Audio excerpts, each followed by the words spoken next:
What a scene we have today on this Friday afternoon in the Charm City. An orange crush of 45,000 strong across these turnstiles and in a ballpark that offers feelings of nostalgia. Schedule makers offer up a good old-fashioned daytime postseason ball game at Camden Yards. This 2014 American League Division Series coverage on TBS is presented by T-Mobile. And we are just about ready for Game 2 of this best-of-5 series. Division winners both, the Tigers and the Baltimore Orioles. And hi, everybody. We welcome you from Baltimore. Got another great crowd here. We saw that last night. Great to have you with us. Dennis Eckersley, the Hall of Famer. Joe Simpson. I'm Brian Anderson. Jamie Baggio is our reporter for this series. All right, guys. Fun game last night. An 8-run 8th inning for the Baltimore Orioles.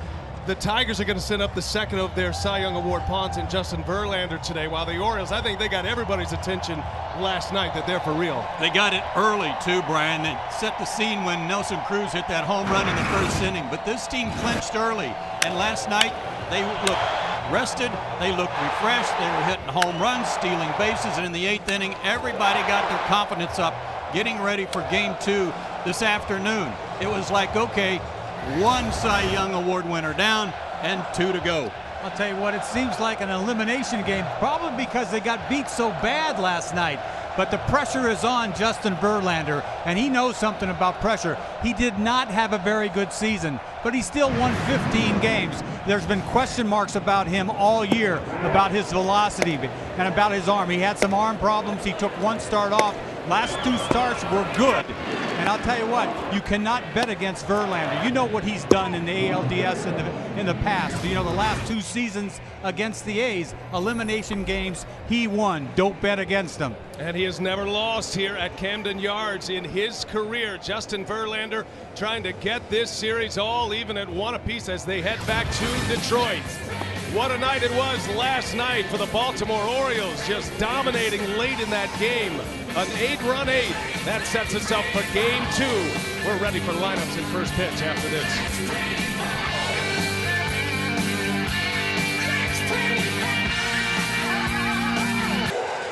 It's a beautiful scene on a Friday afternoon, Camden Yards. The first of 4 divisional series postseason games here this afternoon. The Detroit Tigers have to deal with this crowd. They have Verlander on the mound, but they also have concerns about their center fielder, Rajai Davis. And for more on that story, we welcome in Jamie Baggio. All right, thanks, Brian. You know, when the Tigers traded Austin Jackson for David Price, Rajai Davis became the starting center fielder. He's got speed, but his speed was visibly in question in Game 1. He's battling that unusual lower abdomen strain. Now, when we spoke to Brad Ausmus this morning, he was actually waiting to put out the starting lineups, and he waited till the last minute, not sure if Davis was going to be able to go. Well, I'll tell you what, Davis has been in the big leagues for nearly a decade. This is his first postseason. He does not want to sit this one out. He actually told me a day game might be better for him. He wouldn't have to warm up as much. And the verdict, he is the starting center fielder today. He'll be batting 9th, but that is something to keep our eye on, guys. Yeah, no question. Good report there, Jamie. Thank you for that. We'll be watching Davis all day long here. Let's get to the starting lineup. So this is what Ausmus comes up with today. It's presented by T-Mobile, and it looks similar to yesterday with Kinsler, Hunter, and Cabrera at the top. Martinez, the DH once again, J.D. Martinez in left field. Those 3 in the middle of the order all homered last night. Then you got Castellanos, Avila, Andrew Romine will be the shortstop again, and Rajai Davis in center field. Same starting 9 for Ausmus and the Tigers. And this time the Tigers are going to face a left-hander at Wei-Yin Chen. 16 wins during the regular year and a 3.5 earned run average. Well, he's been big for them all year. He was hurt last season, lost about half the season, but this year he's been clutch. Lost his first game, lost his last 2 games. In between that, 16-3. Great walks, 35 walks. He's around the plate, you know, fastball, little cutter, little changeup, but that sneaky fastball doesn't throw real hard, but it gets on you. You got to keep the ball in the ballpark. I'd say that about anybody that takes the mound. Especially in Baltimore, where the ball jumps out of here. Now we're ready to play ball. Game 2. It's going to be a great day of postseason baseball all across the schedule. 4 of them today as the National League Division Series gets started as well. And we'll bookend it on TBS. Ian Kinsler will lead off. This place was so loud yesterday. It's an early start, though. A quick turnaround for these two teams. Fans still filing in, trying to make their way to downtown Baltimore for this noon start. Chin's first offering is in there for a strike, and away we go. Baltimore puts a lot of shifts on. They are very advanced in that category. They like to play 3 infielders on the left side with Kinsler at the plate. Sometimes you'll see extreme shifting. Sometimes it's subtle. It actually hurt him last night on one occasion with Kinsler at the plate in a very similar setup. He had an infield hit. It was a good ball game last night until the 8th inning. Very tight one. Miguel Cabrera hit a late home run to make it a 1-run game. And then, Joe, the Orioles just hit the gas on the Tigers bullpen and put a snowman on the board in the 8th inning and put it away. Well, there's been some gas applied by the Tigers bullpen lately. So last night was the 3rd time in the last 4 games that's happened. Now, I think Kinsler and Torrey Hunter today are real keys offensively for Detroit. The way the middle of the order is hitting for Detroit, all 3 guys homered last night. They've been hot through September. These 2 guys need to get on base ahead of them. Kinsler had some great at-bats last night. You know, it was that 13-14 pitch at bat. You never see that from Kinsler. He always puts it in play early. 2-2 on Kinsler, and Chin gets him to pop it up in the infield. Jonathan Scope will make the call and the catch, and that's how the afternoon begins in Game 2 of this LDS. Joe, take us through the Baltimore Defense. Well, they've got some Gold Glovers on their ball club, and they're one of the best defensive teams in all of baseball, not just the American League. Jones a Gold Glover, Markakis a Gold Glover in the outfield. J.J. Hardy has been outstanding for them, a very steady hand at shortstop. He too has won a couple of Gold Gloves. They catch it. J.J. Hardy making some noise with his bat last night. Hit a key home run, an add-on run for the Orioles last night. 5 home runs in the game last night. The Tigers hit 3. They got home runs from their big bats, Cabrera, Martinez, and Martinez, Victor and J.D. But as you mentioned, Joe, Torrey Hunter becomes a key spot in this lineup, setting up those big bats. And last night, Torrey Hunter had 2 swings of the bat that produced 4 outs in the game. Twice double plays. One was a ground ball, a 6-4-3 double play. The other was a line drive out with the runner on a move that turned into a double play as well. They're going to need more from Torrey Hunter moving forward. You think they're going to get some good hacks off of Wei-Yin Chen. I mean, he's not overpowering. He looks at that easy delivery. Looks like he's not even trying. Got him. Nasty breaking ball on an 0-2 pitch, and Hunter strikes out. And this looks like a hard curveball going straight down. You know, he throws a slider too, but a little too anxious right here by Hunter. That ball's not even close. You see that one hops the catcher after hitting a bullet foul. He just could not wait. Part of the key for Chen is his deception, the fact that he hides the ball so well, and it's almost like Hunter had already made up his mind to swing before he picked the ball up. Here is Miguel Cabrera now with 2 outs. 25 homers in the regular season. Hit one last night that made it a 1-run game, and it was a flick of the wrist bullet over the fence in right center field last night. Key matchup for Wei-Yin Chen here today. Take a look at the Chevrolet pitch tracks for Chen, a guy that has great command of his fastball. Has a couple of varieties of breaking ball, curveball, and a slider. And he'll throw his changeup as well. But fastball command, that's the key, right? With this guy, he pours the strikes in. You know, he's thrown more off-speed stuff this year, last year, or the year before, like almost 75% fastballs. And a little flare to right field. That's going to fall for a base hit. So Cabrera just reaches out, serves one to right. And one of the greatest hitters in the game currently, and maybe of all time, just continues to hit. And you think, okay, we got to work this guy away. We've got to try to limit his power. Well, you saw against O'Day last night how he can drive the ball the other way. He just took another pitch away to the opposite field. So then all of a sudden you think, well, let's see if we can come in on him. Well, you better be careful if you come in because you'll hit it a mile. You're just good with the base hit. You're good to go. That's cool.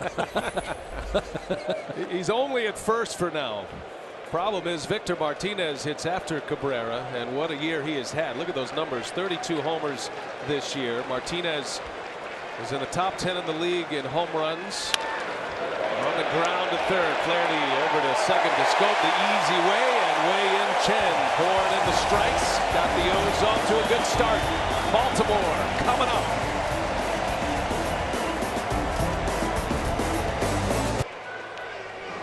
Wei-Yin Chen holds the Tigers scoreless in the first, and the Orioles coming up. They're loving this October baseball. Back in the postseason here in Baltimore for the second time in the last 3 years after they had a 14-year drought. 96 and 97 they were in. First time they've won a division title since that 97 season. Tough customer on the mound. He has been a top postseason performer. Justin Verlander will take the ball for the Tigers today. I'll tell you what, much more hittable this year. You know, question marks about his arm, about his velocity. Does he need that 96, 97? I really don't think so. If you don't try to punch guys out. He had a bad year, but he still won 15 games. He's got problems against right-handed hitting. Like, guys are hitting .321 off of him, the right-handed hitters. But you know his postseason history, especially last year. He was lights out. Now, Verlander's last postseason start, Game 3 of the ALCS against the Red Sox. That was in Detroit. He took a no-hitter in the 7th inning. Nick Markakis takes a strike. Same lineup for the Orioles with the exception of their catcher today, as Joseph will catch instead of Nick Hundley. Markakis, a couple of hits last night. Talented left-handed hitter in the final year of his contract. And he's been a Gold Glove performer, as Joe said, and he's been a pretty clutch hitter for them as well. Had 2 hits and a walk last night. He scored twice. He drove in a run. At the time, it was the go-ahead run. Verlander's never lost here in Camden Yards, if that means anything. 7-0 here against the Orioles. Now, if you're the superstitious type, Tigers fans, cover your ears, earmuffs here. He's never lost at Camden Yards. He's never lost a division series game either in his career. And one more on top of that, he's got a streak of 30 straight shutout innings working in division play too. Oh, and by the way, he's got 66 consecutive batters faced without a walk. Yeah. Tigers fans going crazy. And it's 3-1. Sorry, had to do that for information purposes only. The 3-1 to Markakis. He took a rip, fouls it back. You talk about all fastballs right there. Nothing over 91. You know, as the game goes on, his velocity will go up, but he used to be able to throttle that thing, come up with a 98 out of nowhere late in the game. That doesn't happen anymore. Now the Orioles beat Max Scherzer yesterday. Tillman got the win, Scherzer the loss. Turning it over to Justin Verlander to try to get this series to Detroit, all tied at 1. Verlander enters this postseason having allowed just 1 run over his last 23 postseason innings. Mentioned he took the no-hitter into the 7th inning. That's a good memory to call on against the Red Sox in his last postseason game. And 3 starts in the playoffs last year. And Markakis got jammed, a little pop-up into center field. Rajai Davis gingerly runs that one down for out number 1. Well, you've met Markakis. Let's give you the rest of the Orioles lineup presented by T-Mobile. Alejandro De Aza's back in there. Adam Jones, the center fielder. Nelson Cruz will be the DH. Homered yesterday. And then you got Steve Pearce, J.J. Hardy, and Ryan Flaherty over at third. Caleb Joseph will get the call behind the plate for Showalter, and Jonathan Scope, who drove in a couple of runs late last night as well, hits 9th. This is an Orioles ball club that led all of baseball in home runs this season. De Aza into right. Hunter came in, now going back, and he'll track it down for out number 2.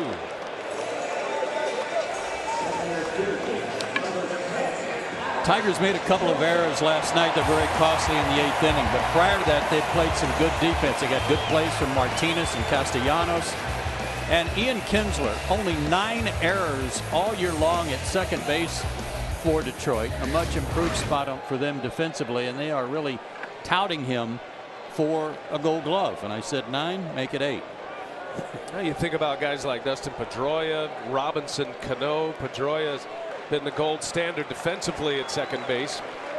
But you're right, Brad Ausmus, the Tigers press covers him every day. They feel like he's been a Gold Glove caliber player this year. As Adam Jones takes strike 1.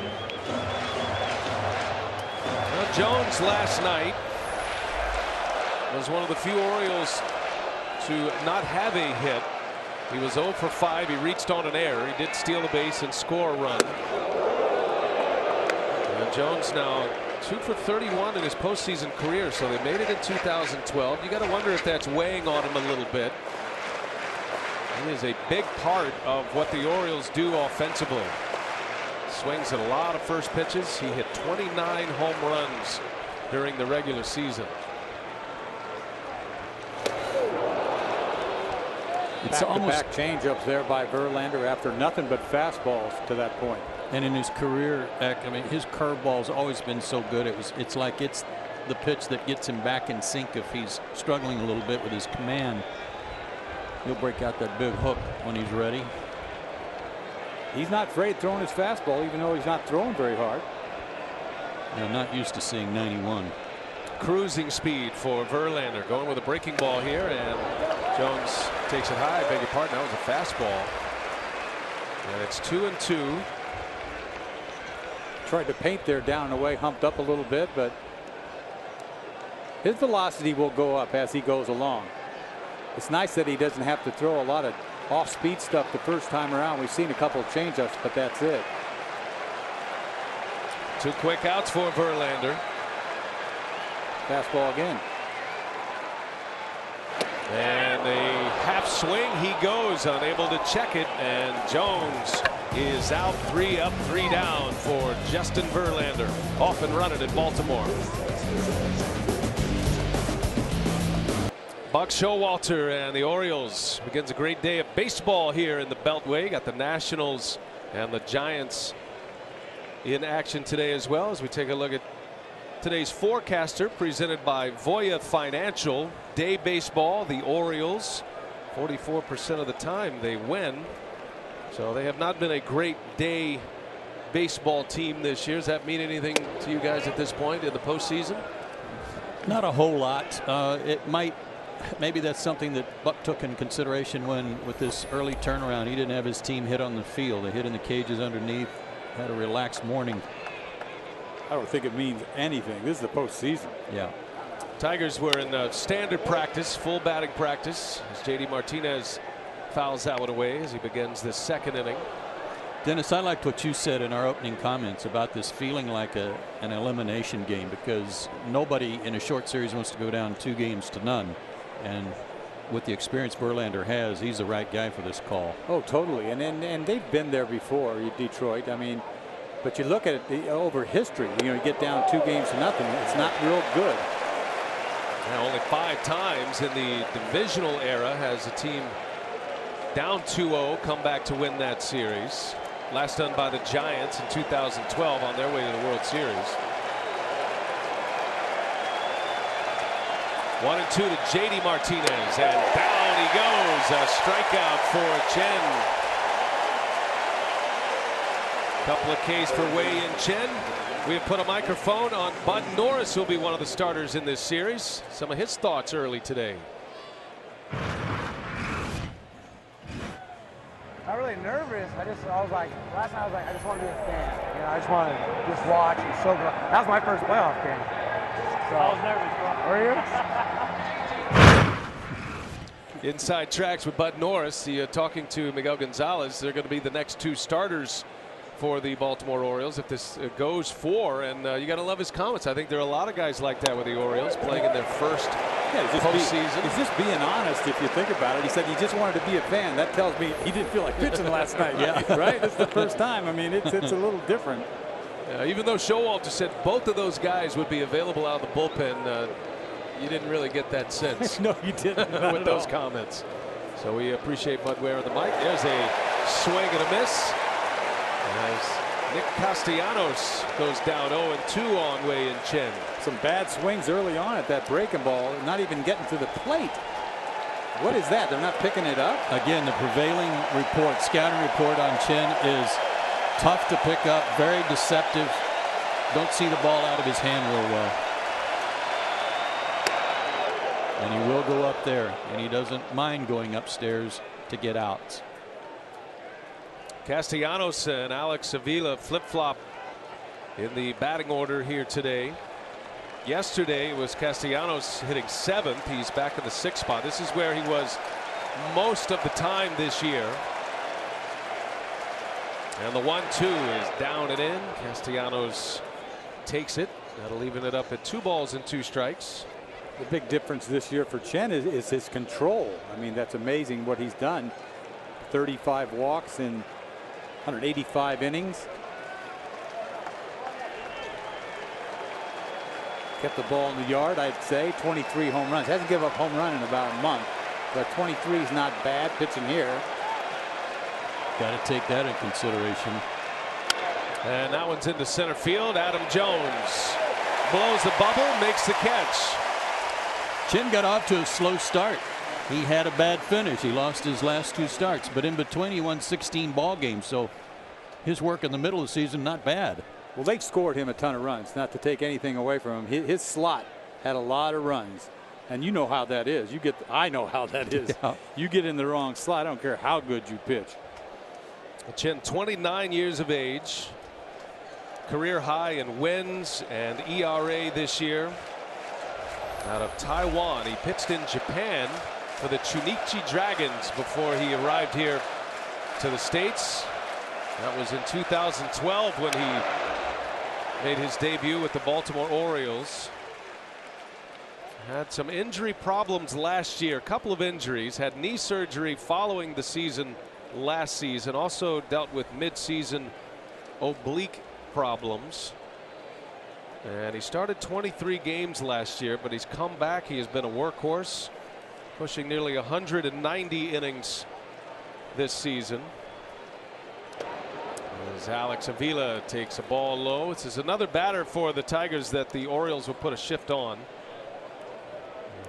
It's a little unusual in this regard that lefty versus lefty, sometimes a left-handed hitter will not pull the ball as much. It's pretty obvious to the Orioles that that's all Alex is trying to do.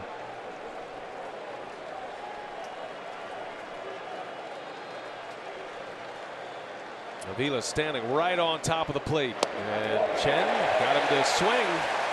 Didn't want to, but unable to check it, and it goes to a ball and 2 strikes on Alex Avila.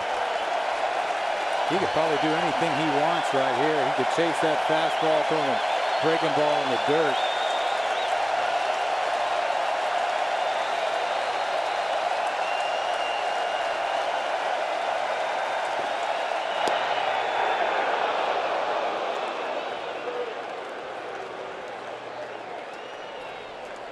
It was the 2nd inning yesterday where the Tigers struck after Tillman had struck out the side in the 1st. Those back-to-back homers quieted down this crowd. Anything but here this afternoon. They're on their feet already. Looking for a strikeout. 2-strike pitch in the air, center field. Jones right there. No problem. Quick and efficient. Wei in Chen. 2 scoreless in the books.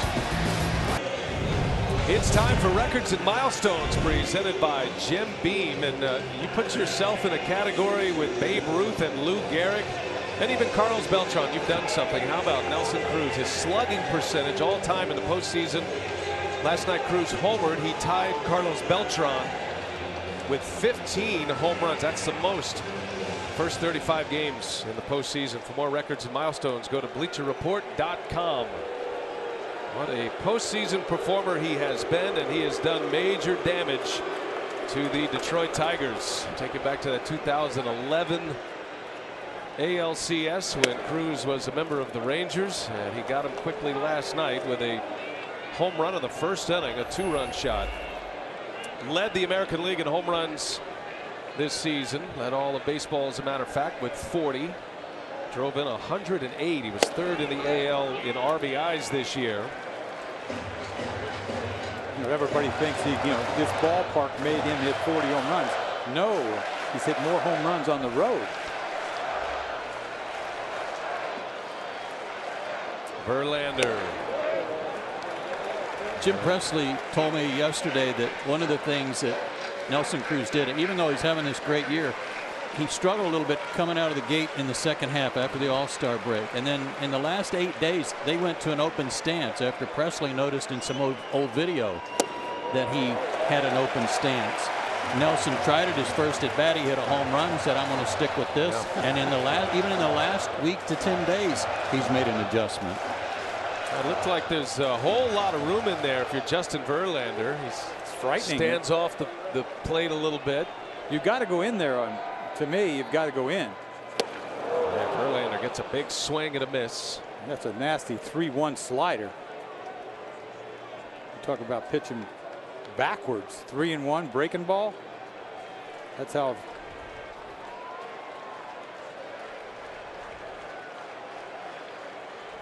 Full count. See what he has in mind here. And a called strike 3. Verlander back with the heat. He caught him by surprise. Cruz thought it was ball 4. Instead, it is back-to-back Ks for Justin Verlander. Well, that's when pitching was pitching right there. 3-1 slider off the plate. He goes after, then he paints him with a 93, one of his best fastballs up to this point. He kind of came back on the corner, just barely got the call. You see, it was just a little off the plate, but Alex Avila did a great job of framing that, stealing that strike for him. He's one of the best in the big leagues doing just that, framing pitches, calling a game, blocking pitches. And Verlander starts Steve Pearce with a breaking ball, nasty slider. You can almost see in the velocity Verlander, who's got his attention, right?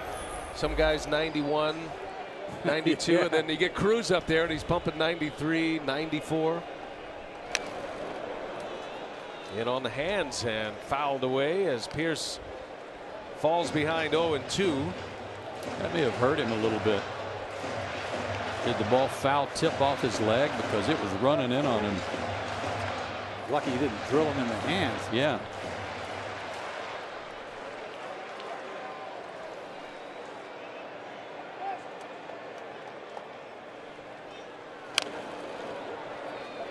See what they're trying to do to Pearce. They're trying to crowd him because he can go out there and flip that ball. Now, Pearce has been dealing with a sore right wrist, something that cropped up in mid-September. He returned last Wednesday after he received a cortisone shot in that wrist, a right wrist. He's known as a very good fastball hitter, and he gets a slider here. A little roll over to short, and Romine with a nice play for out number 2. Good for Romine to get a ball early, make a good play on after he committed an error yesterday that opened the floodgates for the Orioles. You like to get that first one out of the way. Thought of as a very good defensive shortstop. Committed one of the 2 errors in that 8th inning last night. Nobody picked him up. I mean, it was really ridiculous after that. Floodgates open. You can't just blame one play on that. The pitchers have got to help them out. And speaking of defensive shortstops, the Gold Glove Award winner at the position the last couple of years, J.J. Hardy, will bat with 2 outs. Launched a home run to left center last night. That was in the 7th inning. That led off the 7th inning. And at the time, it gave the Orioles a 2-run cushion. That was prior to Cabrera going deep to make it a 1-run game in the 8th.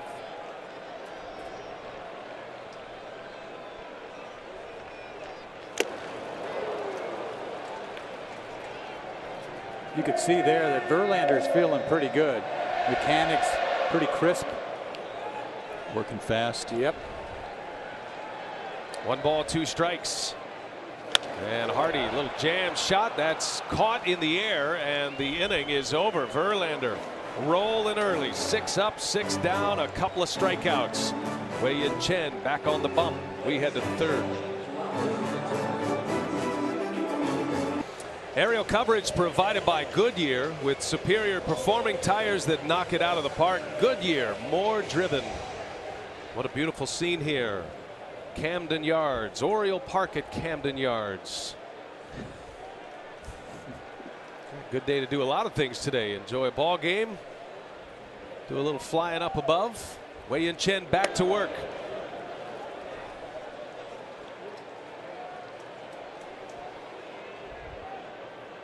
Andrew Romine will start the inning. Chen's only allowed one base runner. That was a single to right by Miguel Cabrera. And a strike to the Tigers shortstop. Chen coming off a 3-up, 3-down inning. He has a couple of Ks in this game. 2 hits yesterday for Romine.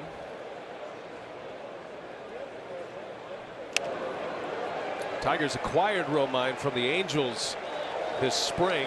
They were hoping that Jose Iglesias would be their everyday shortstop and hope that to be the case for the future. Iglesias out with stress fractures, both shins. Dave Dombrowski sitting next to his son Landon there. He's had to rework a lot of these pieces. There's a bouncer over to third base. Flaherty makes the play. And out number 1. Chen keeps rolling. Going to be a great day of Major League Baseball, postseason baseball. Suspense continues later today on Fox Sports 1. Giants at Nationals. That's Jake Peavy against Steven Strasburg. Matt Vasgersian and John Smoltz will call that at 3 p.m. And then you got Joe Buck, Tom Verducci, and Harold Reynolds calling the Cardinals and the Dodgers. 6:30 p.m. on Fox Sports 1. What a matchup there. Wainwright and Kershaw. That's a classic. 1 away. Here is Rajai Davis. This is one of the key pieces in this series and in this postseason. As Jamie reported before we started the game today, Davis is dealing with an injury. It's a bit of an unusual injury. Lower abdominal sprain, more towards the left side, and Davis is trying to play through it. It hurts him on the quick startups when he slides into bags or tries to bust it out of the box. And Joe, he's a speed player. It's one of that's a big part of his game. One of the fastest players in the American League. So to lose him or to lose his strength is crucial. 0-2 pitch. And fouls it back. Chen keeps pouring in the strikes. You can loosen up, you can stretch, you can take batting practice, but until you get into game activity, game action, where you've got to make that quick twitch reaction to run out of the box, that's when you know if you're okay or not.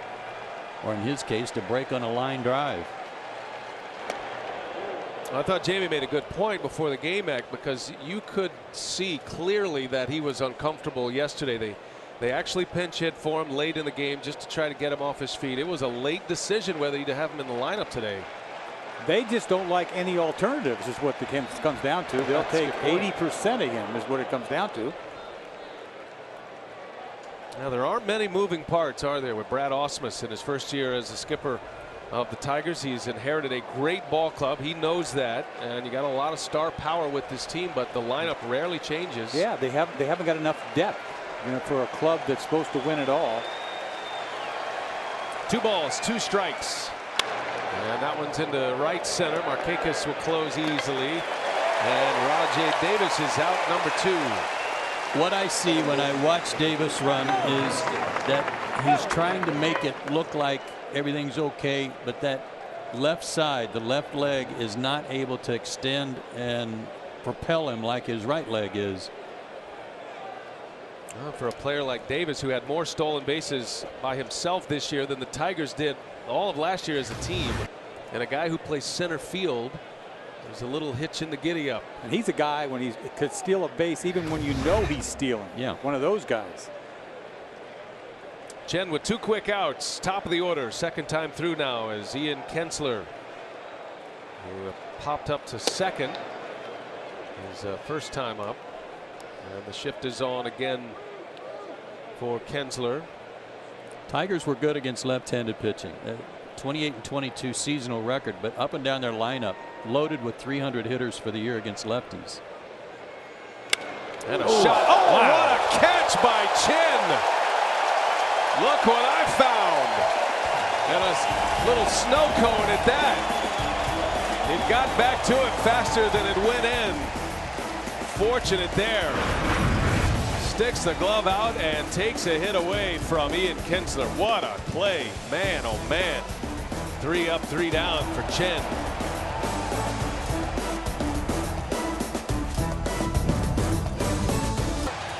Welcome back to Baltimore, where we are scoreless. There doesn't appear to be much of a storied rivalry between the Tigers and Orioles, but here is a fun historical note for you. The final game played at Memorial Stadium in 1991 was actually between, you guessed it, the Tigers and Orioles. Now, the Tigers did win that game. The final was 7-1, but that didn't stop the city of Baltimore from celebrating the transition from the old park to the new. They had lots of Orioles greats on hand, and appropriately enough, the last Orioles pitch at Memorial Stadium thrown out by longtime Oriole Mike Flanagan. That ball, along with other relics, can be found at the Sports Legends Museum right here at Camden Yards. Very cool and worth checking out, guys. Yeah, no question. The birthplace of Babe Ruth. It's the 60th anniversary of the Orioles back in Baltimore as Verlander faces Flaherty to start the inning. That pole there is from the original pole from Memorial Stadium. 1954 foul pole. And Joe, can you think of anything else that is celebrating a 60th anniversary today? Or anyone else? See, and I thought you were going to say, Here we are. Were you there for that 54 changed foul everything. pole? That ball came up here. So happy birthday, Dennis Eckersley. Yeah. 60 years of age, man. And you still got the sweet moss and the sweet stash and the sweet tan working. It's amazing. It's funny. Every time I see 54, I cringe because I know this is it and it's coming, and it finally came here. And I was hoping we'd have an off day. But we're playing, you know? Not a chance. Jonathan wishing Eck a happy birthday, the Hall of Famer. As Verlander falls behind 3-1. Oh, very cool. How about that? Is that you? The old Pirates? I used to go bridge when I was at. Huh? Go bridge. I'm like I'm left-handed. It's not happening. Through the years with Dennis Eckersley. All right, nicely done. 3-1 pitch, and Flaherty fouls this one back as well. 3-2 now. See, what's hard is when you look at some of those cards and realize that they're 40 years old.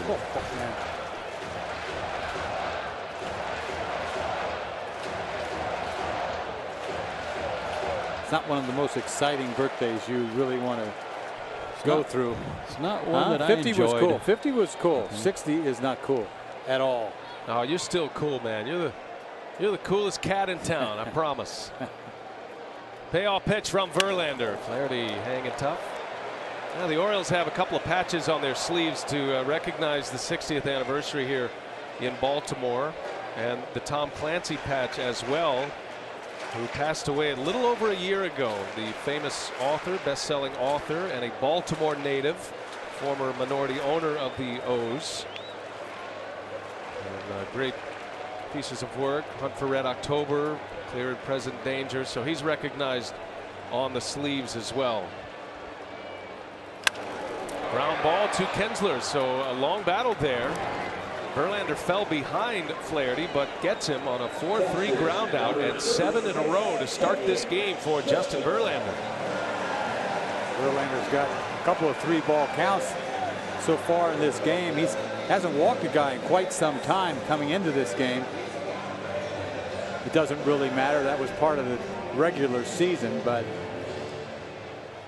one thing I think not an issue. that I think does matter is that you mentioned that he's undefeated in this ballpark, but he's held the Orioles to a .208 batting average against him here, and in this ballpark, you can hold somebody down. That's huge, given the friendly confines. Caleb Joseph, his first postseason appearance. Orioles lost Matt Wieters at the end of May. Didn't play much at all this season. Tommy John surgery for the star catcher, Gold Glove Award winner. So they've been piecing it together with Steve Clevenger first. Joseph has emerged as a potential everyday catcher. Last night it was Nick Hundley, who Dan Duquette acquired via trade with the Padres. He hasn't swung very good, but I'll tell you what, he got hot one week. He hit 5 home runs.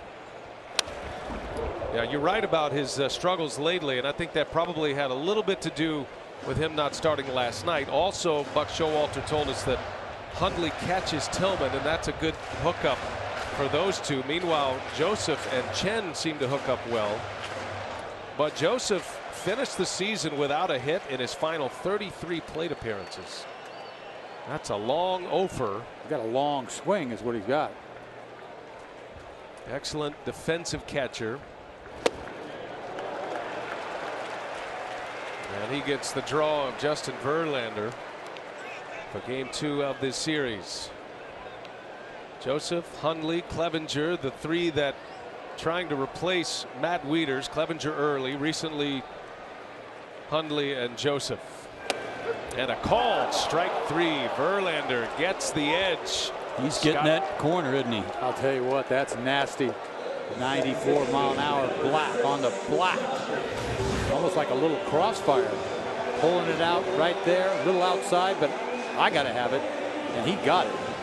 That is Scott Barry calling the balls and strikes, and Verlander is just inching further and further away on that corner, and he has gotten the calls. And the ring up makes it 8 in a row. That's his 3rd strikeout. And with 2 outs, Jonathan Schoop, the Orioles 9-hole hitter. He's built like a cleanup hitter, not a second baseman and a 9th place hitter. And believe me, he can hit the ball out of the ballpark as well. He's got some pop. 16 homers during the regular season. Started him off with a nasty hook. He gets that thing going. I mean, this guy, when he's got it going, nasty hook, slider, fastball in the corner, changeup. He's got it all. I mean, he doesn't need 96. It's funny. Tillman started at 95 and worked his way down. Verlander started at 91 and he's working his way up. Good point. And he's got this crowd, this sellout crowd, very quiet. Pop up behind the plate. Not a lot of room back there. Avila down the netting, and it'll bounce into the seats. One of the things Brad Ausmus told us before the ball game was that the quick turnaround the last couple of starts for Verlander was mostly about command with his fastball. This afternoon already he is hitting that spot. He's going to that same spot and he's getting a call on it. If he didn't have good command working, he'd probably be missing a little bit.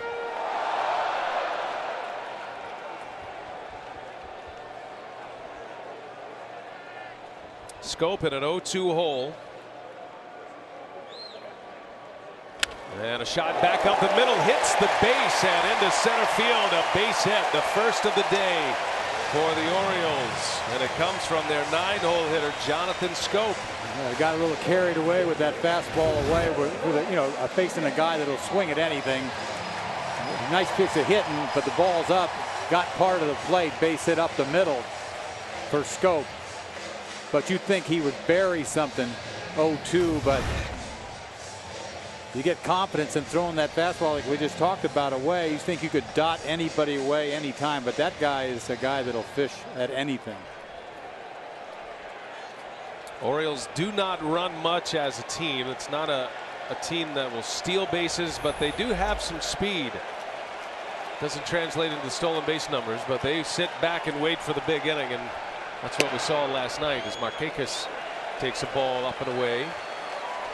First time Verlander pitching out of the stretch. Second time through the order. Markakis has yet to see an off-speed pitch.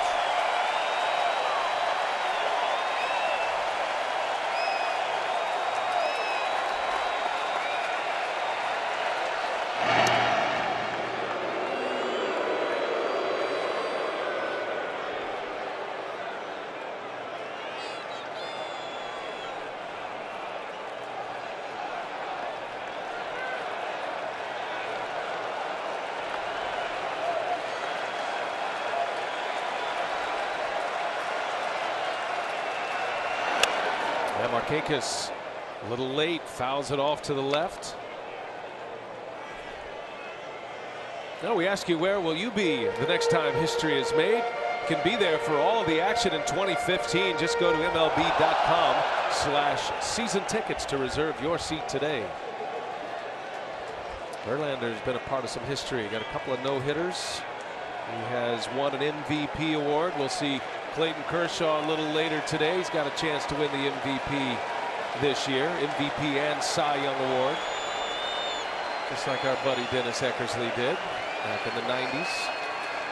The 1-1 way inside, almost hit him. Just missed that lead elbow. You know, like I said, he tried to get this fastball in. He didn't want to leave it there. 0-2. Nice little purpose pitch. Yeah. And you have to get some hitters' feet moving a little bit, get them off the inner part of the plate. And that means a little more to Nick Markakis. He was knocked out of the postseason after being hit by a pitch in 2012. He was also hit by a pitch a couple of weeks ago, and he missed 3 games.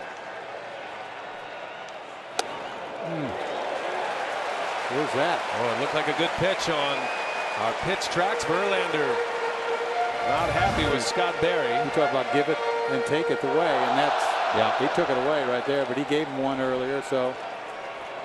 But that had the corner. Yeah, right there. Not where you catch it, where it crosses the plate. He's yet to throw Markakis 2 at bats, anything else other than a fastball. It's amazing. 3-1. Markakis fouls this one into the seats.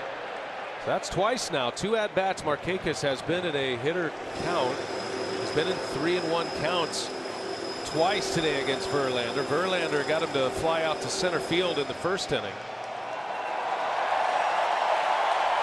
He's basically pitched him away, both at bats. Just fired that one ball in this at bat. And immediately went away with the next pitch that he just missed on, or actually didn't get the call on. Alejandro De Aza is next. Scoreboard here at Camden Yards imploring the sellout crowd to make some noise. They didn't have any trouble with that last night. 3-2 pitch, runner goes. Markakis fouls another one away. Just can't quite catch up. Tried to get that ball in, but it ran back over. Ball's up a little bit, but just feeding him nothing but gas.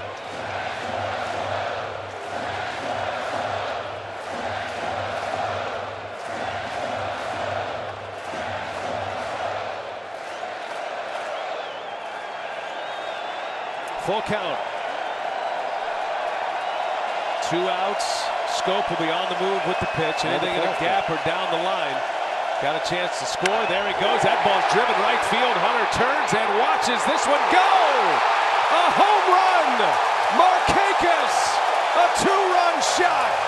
And the Orioles are on the board first.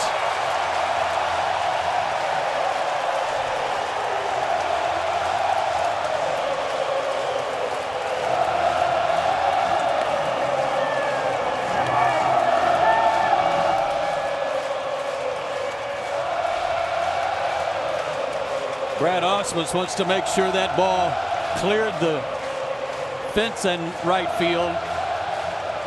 I definitely think it did. I thought it did too. I thought it hit that curbing back there behind that little roof line. That was a bullet. That was a bullet. How many fastballs did he throw Markakis? My goodness.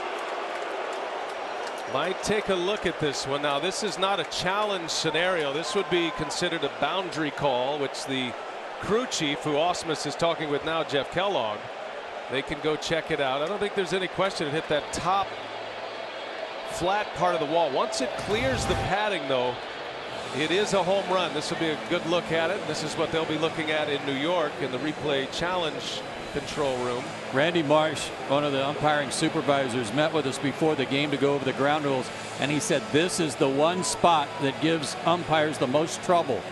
Now that one, wow, didn't clear. No, it looks like it hit the pole of the doorway out there. Yeah, and this is going to be an interesting call here, because that would have certainly cleared the padding part, which is what is the ground rule. Now, is that pole part of the top of the padding? That's going to be the question here.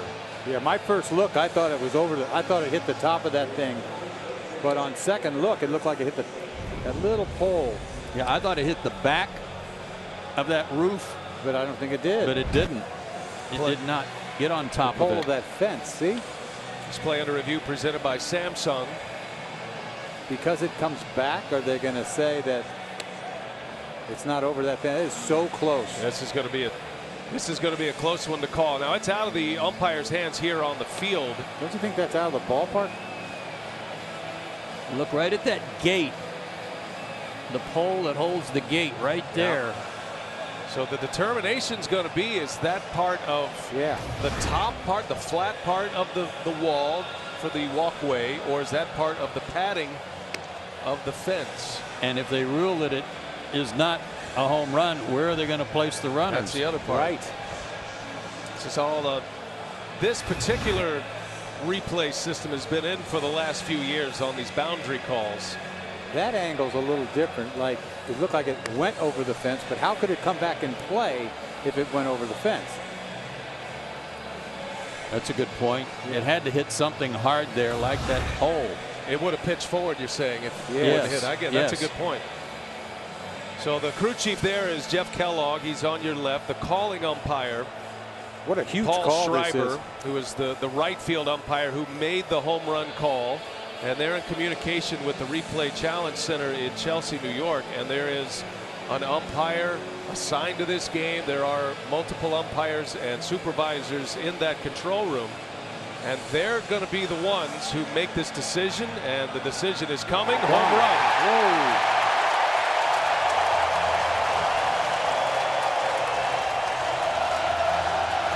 Whoa. It hit the other side of the fence.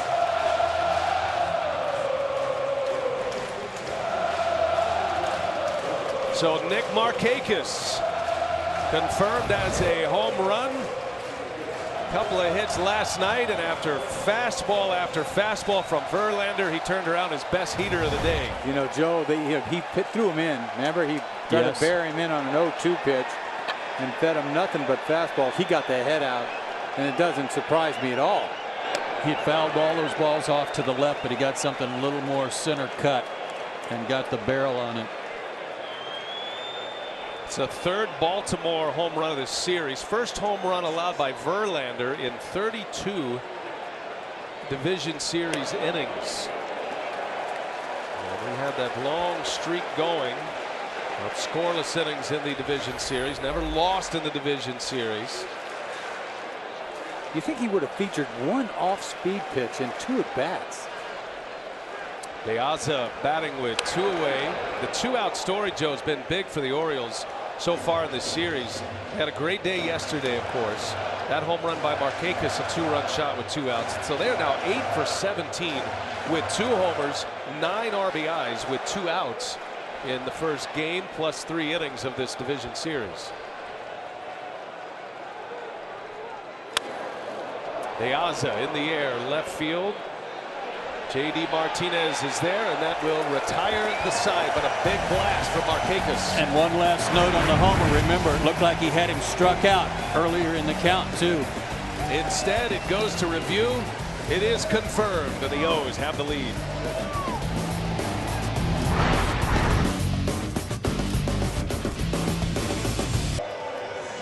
'14 American League Division Series coverage on TBS is presented by T-Mobile. And between innings, still looking at that play. It's going to be talked about. It went to a challenge. Nick Markakis with his first career postseason home run. Brad Ausmus came back out between innings to discuss it further with the umpiring crew. As Torrey Hunter leads off, and there's a strike from Chin. But we've been able to blow it up a little bit, so it didn't actually hit the pole of the door. It actually hit the back wall, and this will make more sense when we give you a look at what it looks like back there. And that's what he's saying. The home plate umpire Scott Berry saying it's just recessed a little bit from the actual fence as Torrey Hunter lines one into center field, a base hit. They need that. Second hit for the Tigers. So Yeah, guys, this is the shot that makes sense. This is the shot. See the beveled edge of that roof line too, that probably helped. Yeah, that's over the fence. It's exactly, you know, that padded pole there is over the fence. And that clears it up, and the right call was made, and the Orioles strike first once again. It was a Nelson Cruz 2-run homer yesterday in the first inning that put the Orioles on top. But now Chen has to deal with the power of this Tigers lineup. Cabrera bats with a man at first.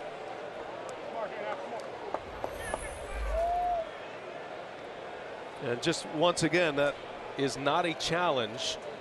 That is a crew chief review on a boundary call. So Brad Ausmus still has a managerial challenge in his pocket that he can use. It's Cabrera launches. That had the sound. That is way back. Jones on the run, and it's off the wall. Hunter on his way to third will stop there. Cabrera lumbers into second and is just safe. A ringing double by Miguel Cabrera. Bangs it off the center field fence, and the Tigers are in business here in the fourth. Just the wrong part of the ballpark. You see this ball. Look how high this ball is. I think it's a high changeup. This ball is about letter high. He drives this ball. I thought the ball's gone. I thought everything he hits like that is out of here. Hits halfway off the fence, and he had to get on his horse to get to second base. You think about it. Now watch him. He'll try to slap the ball out of Scope's glove. Having fun along the way. Well, that was played beautifully by Adam Jones in center field as well. Not only keeping Hunter from scoring, but he had a chance at an out with Cabrera running into second base. So it's second and third, nobody out. And here is Victor Martinez. It's Miguel pointing at, trying to get the attention of Dave Clark, I think.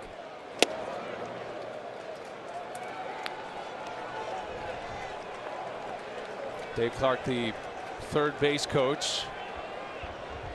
He's barking out orders to his base runners, telling Cabrera to freeze on the line drive. Yeah, well, Miguel might want to know with the infield back, is he going on contact? And if he is, especially to the right side, I don't want to break for third base and have him still stand there. Exactly.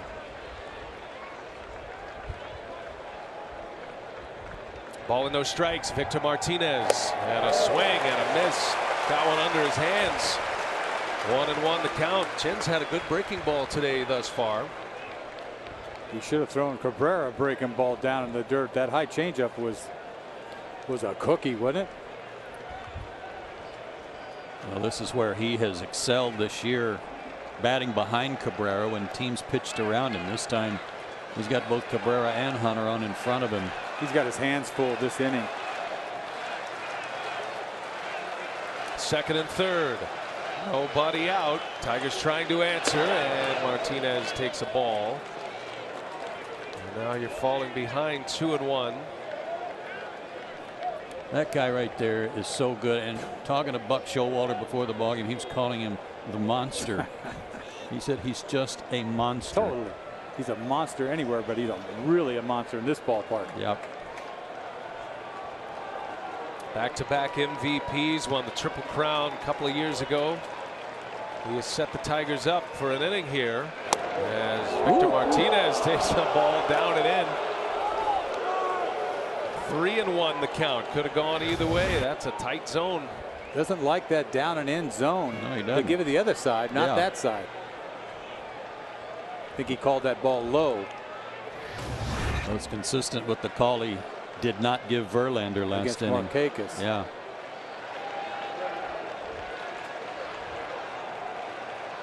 Hitters count for Victor Martinez.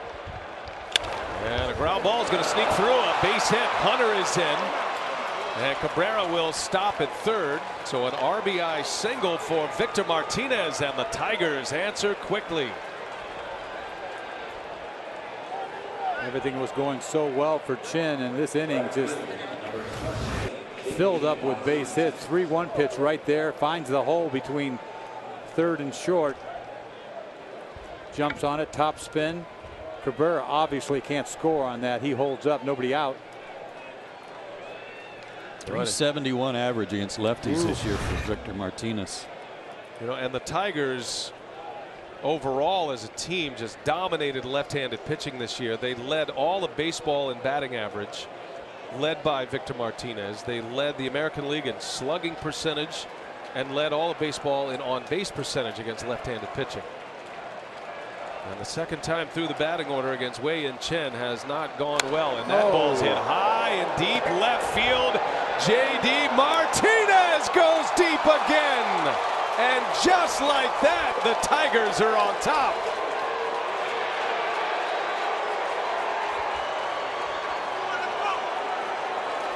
Two postseason games in his career, 2 home runs for J.D. Martinez.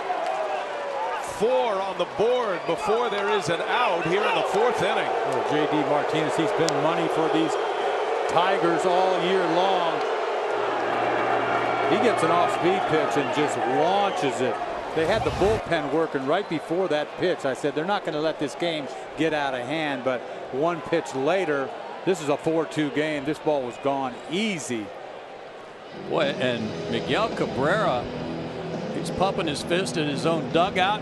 Got to home plate, took his helmet off. He looked like he was taunting some of the Baltimore fans, and boy, did they break out on him. Cabrera has been jawing all the way around. Friendly jawing, not so friendly jawing, either way. And it was his double that set up the inning off the wall. So Wei and Chen giving up a quick 4 here. Martinez, Victor with an RBI single, and then J.D. a 3-run home run. 4-2 Tigers. Here is Nick Castellanos. He swings at the first pitch. That ball's got some carry. Markakis looks up, and there she goes. Nick Castellanos goes deep. Back-to-back home runs for the 2nd consecutive day for Detroit. Well, I'll tell you what, the Tigers flex their muscles right there. You talk about 5 consecutive hits, back-to-back bombs. Anything in the air, you get this. Look at this pitch, up, out, over. He just lifts it, gets it in the air, and this ball carries right out of here. You see the crossover attempt to catch it by Joseph. Missed location, missed badly, and left it up. The rookie, Nick Castellanos. You got a couple of guys in J.D. Martinez and Castellanos playing in their first postseason and delivering back-to-back homers in a span of 2 pitches. This game has completely turned from a 2-1 Orioles lead. 2 pitches later, it's 5-2 Detroit. Alex Avila, still nobody out. 4 consecutive hits to start the inning. And you think about the second time through the order, Joe.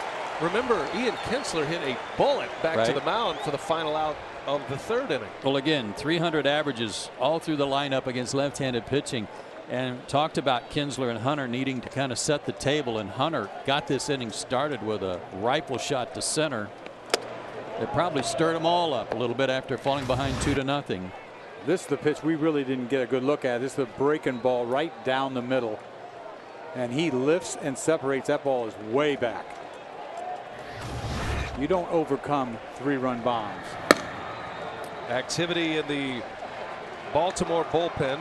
Gausman, who's been a starter this year for the Orioles. And we might see him shortly.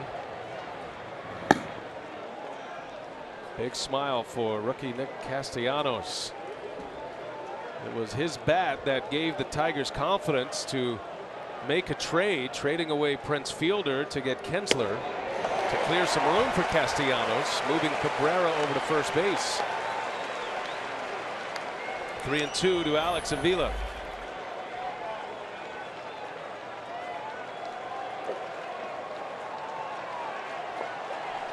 Andrew Romine waits to hit next. 5 consecutive hits to start the 4th inning. And Avila cuts and misses.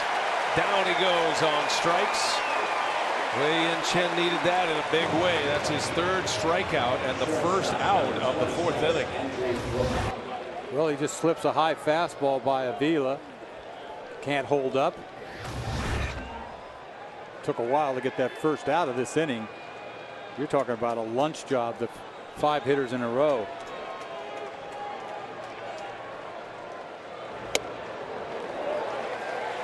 And it's very much the way they answered yesterday after the 2-run homer by Cruz in the 1st inning, coming back with the 2 back-to-back homers by the Martinez guys.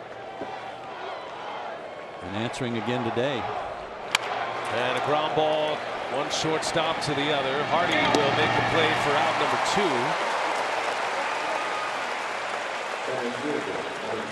They're still talking about it over there. I'll tell you what, watching JD Martinez over the last few months and then here in this postseason, this guy is a worker. You see him in the cage. He's, at least the last 2 days, he's been the first guy in the cage underneath before the regular batting practice. Down there working hard and working on his stroke. Wally Joyner. Well, he's got something special going on this year. He sure does. He's been a huge key. The Tigers had serious questions about the 5th spot in their batting order when the season started as Rajai Davis lines one left field line. That is a fair ball. Davis not running, and he's going to settle for a single. He didn't even run down the first baseline, Brian. I mean, he didn't start running till he was halfway to first. That's enough. And that is going to do it for Wei and Chin. So Buck Showalter, with the top of the order coming up, will take the ball from his left-hander. He was fantastic through the first 3 innings. It has all fallen apart here in the 4th. Kevin Gausman coming in for the O's. Will take a timeout. Beautiful shot downtown Baltimore, the Inner Harbor, and the Tigers doing damage here in the 4th inning. 5 runs are in, and during this break here with the pitching change, Rajai Davis has been lifted for a pinch runner. The base hit for Davis, and now watch him run out of the box, clearly hobbling. And Brad Ausmus went ahead and made the change with a 5-2 lead and Verlander on the mound.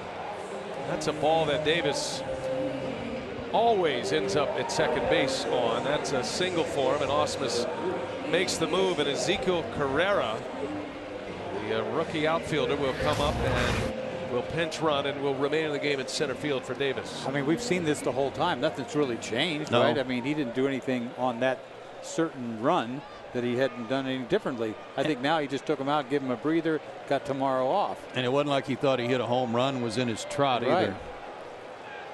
Numbers on Gausman, 20 games as a starter.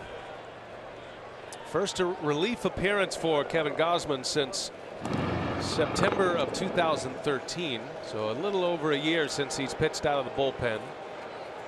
Trying to get the final out of this 4th inning. This is the 9th batter of the inning for the Tigers. This guy's got a great fastball, good changeup.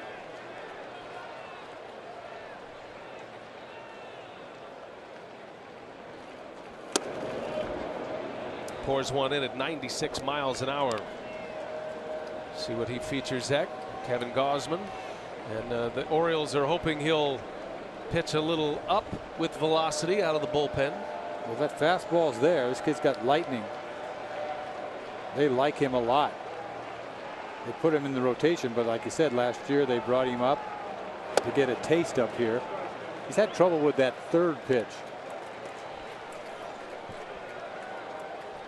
Those a couple of different change-ups. Has a forkball as part of his change of pace pitches. He last pitched on September 25th. He was the starting pitcher for the Derek Jeter walk-off game, Derek Jeter's final game at Yankee Stadium. That was a Gausman start.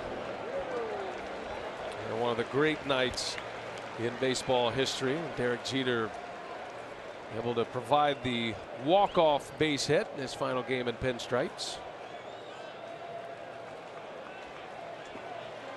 Boy, it got away from Chen in a hurry. They couldn't get the bullpen up fast enough. 2 pitches, 2 bombs. How many pitches, Brian? 5 runs. Yeah, 5 runs scored in a 10-pitch window. First 5 batters of the inning.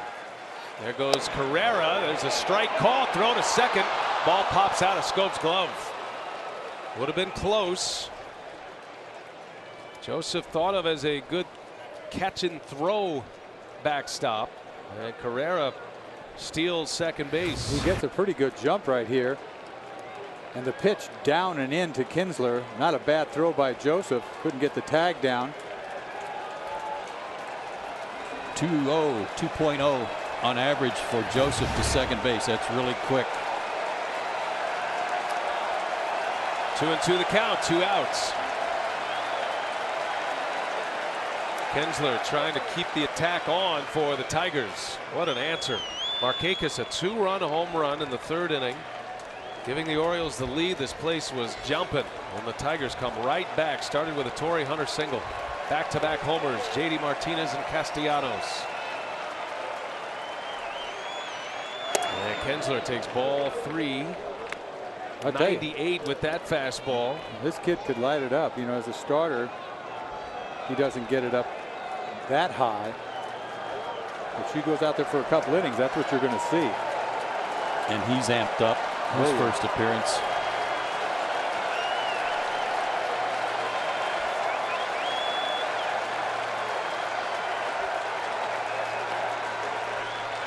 And a swing and a miss. He struck him out. He went back to the fastball, and the inning is over.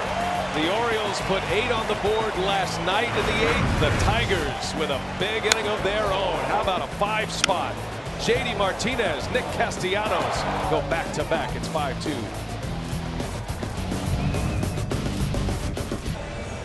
Let's take a look at today's playmakers, presented by the all-new Chrysler 200. And you want to talk about run support and Justin Verlander. This is a big one here.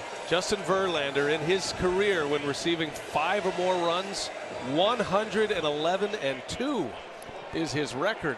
Probably a good thing the Orioles can't see that graphic right now.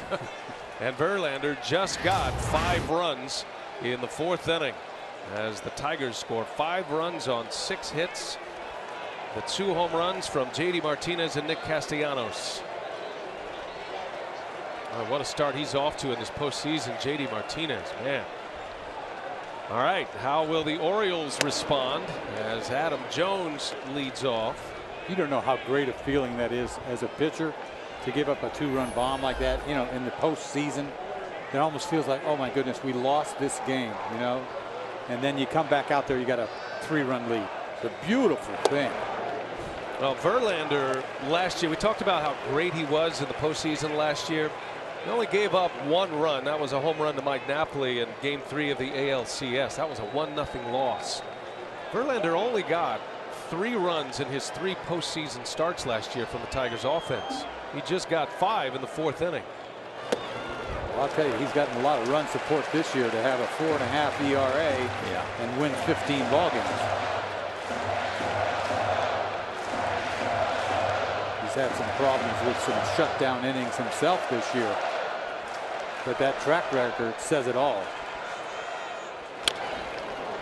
One of the things that stuck out about his work against Baltimore, and granted it was again very early in the season, but he made 2 starts against him, went 1-1, but he struck out only 7 in 14 innings, so that might have been a sign of things to come.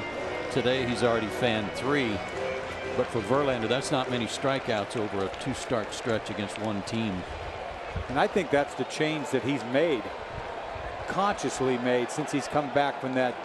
He took that 1 start off, and he's come back, and he's not worried about punching people out, just trying to win. Adam Jones delivers with a base hit on a 2-2 count. Jones with a 2-strike hit to get it started for the O's. Now, moments ago between innings, we had a chance to catch up with Detroit Tigers pitching coach Jeff Jones. Well, Jeff, I guess sometimes the best pitching coaching is to unleash your Tigers offense. That was quite a display. And now talk us through Verlander going back on the mound here with a lead. Well, obviously you want to hold him down. It's a big shutdown inning for us. And yeah, we answered pretty nicely there. But it's a great team we're playing against, and you can never take them lightly. You know, you got Verlander out that missed the start. Then he had a couple good starts at the end of the season, right, against Kansas City and Chicago. You know, everybody's talking about velocity. I mean, he doesn't have to have 97, 98 to win, right? Absolutely not. He's got he's got 4 quality pitches that he can throw for strikes, and he's showing it today. He's just a great pitcher. His intensity is tremendous in these situations, and we're very comfortable with him on the mound. And you can understand why. Jeff Jones, we appreciate his time during that playing of the interview. Cruz bounces out, swinging at the first pitch, and rolls to short. That's a big bat to retire for Verlander. Smart play by Romine too. Slowly hit ball, got a fast runner at first. He got the sure out at first base.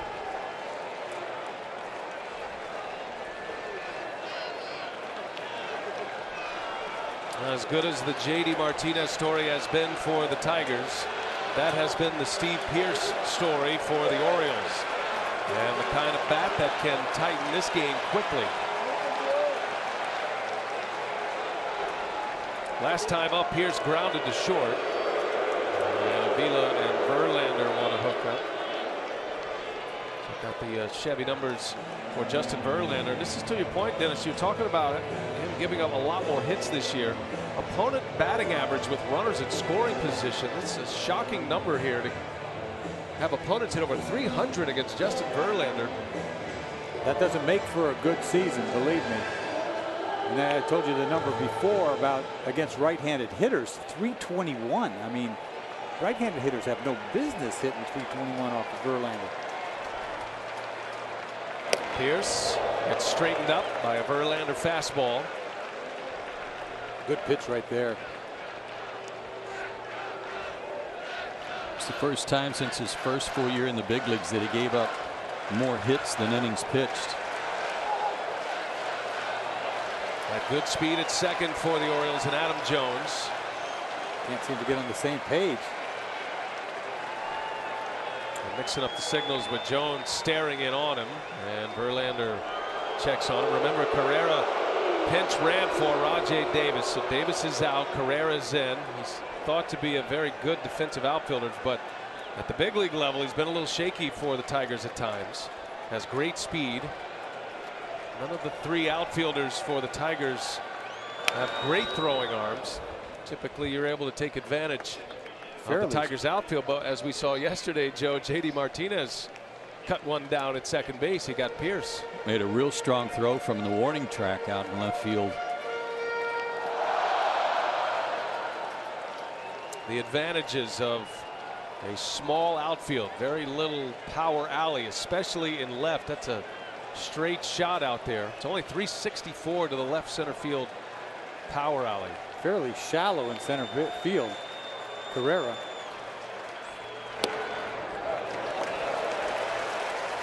Now Verlander falling behind, 2-1 on Pearce.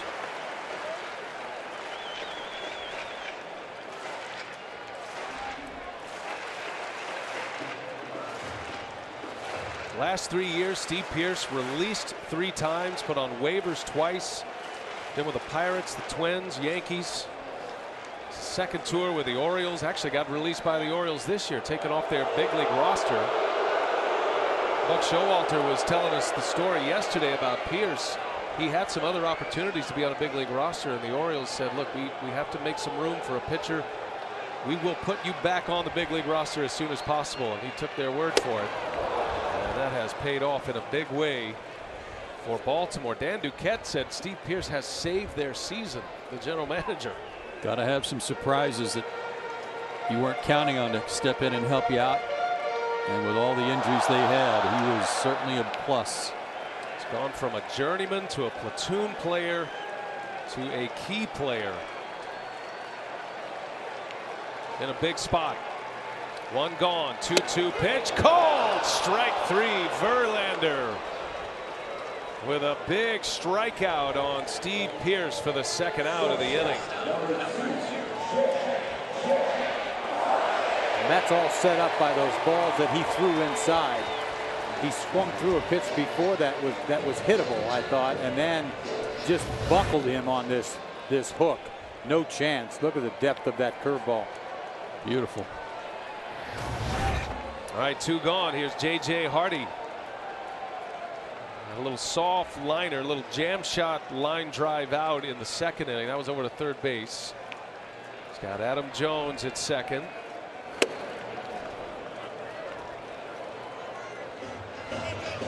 So many threats, both teams. It does have that old school matchup feel with sit back, wait on that multi-run home run.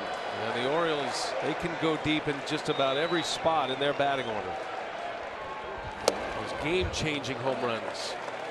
Yeah, like I said yesterday, it'd make Earl Weaver proud. Wait on the big inning, wait on the big blow. Hardy's came yesterday in the 7th inning. Great skipper of the Orioles. Memorialized there in the dugout. Great number 4. Hardy cuts and misses. So back inside goes Verlander. Boy, he beat him in there, didn't he? Tied him up. That's a ball that, you know, Hardy likes to yank. He's had a good two-seamer today. That's what that is. That's had some life running Pitch in on before him. that was down. Looked like a sinker. Verlander breezed through the first 2 innings. Took him just 27 pitches. He was rolling along until the single by Scope. Matter of fact, he retired the first 8 with 3 strikeouts, and then back-to-back hits, including the Markakis homer last inning. You throw that hook again. See what he does. 1 and 2, and Hardy takes a fastball inside. That's a good point, Brian, about Scope. I mean, I talked about Markakis not being struck out on a call that may have was a strike. He gave up an 0-2 count base hit to Scope to get that started. That set up the home run.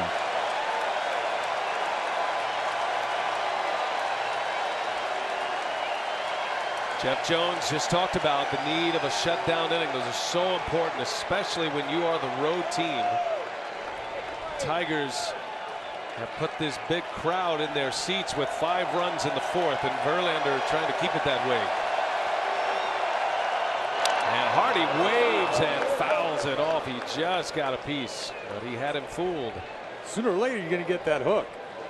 I mean, he set that hook up. A lot of balls inside in this at bat, and you see this curveball's down. The one he punched out, the hitter before, was a little more up, but he's lucky to get a piece of this. Took a bite out of Alex Avila too.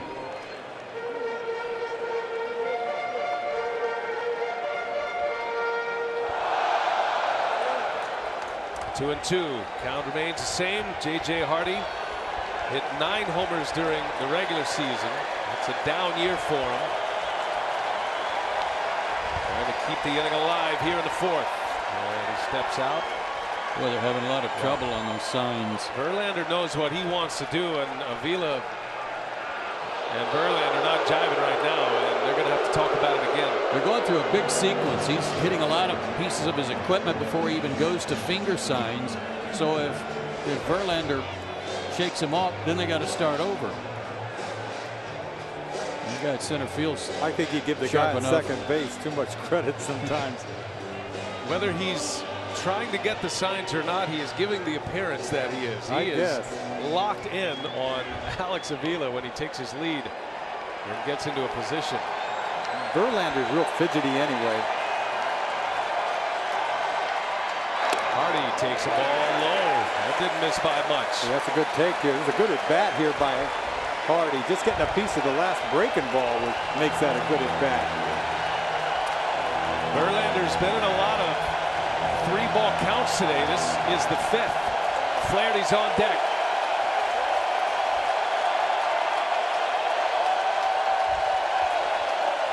Action pitch coming. 3 and 2. Jones with a big lead.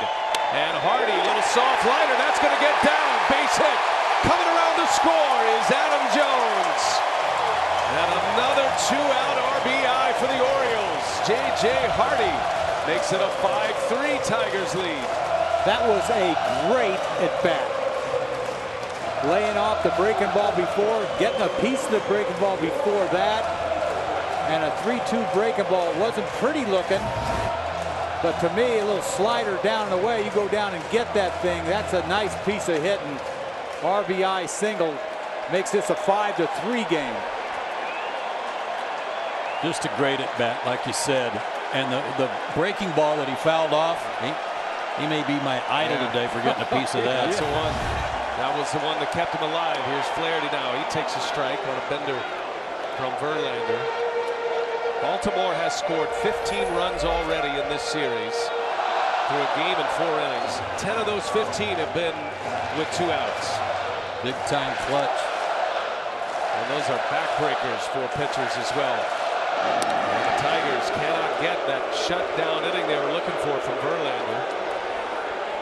And now the crowd is right back in it.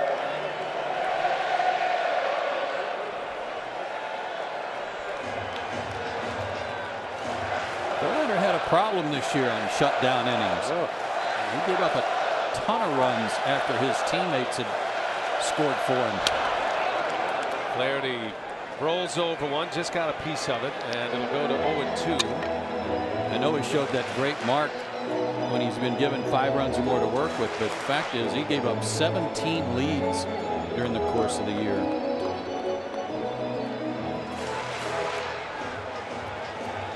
See Verlander throwing Flaherty a changeup to start him off with a strike. He's got to be careful downstairs with Flaherty.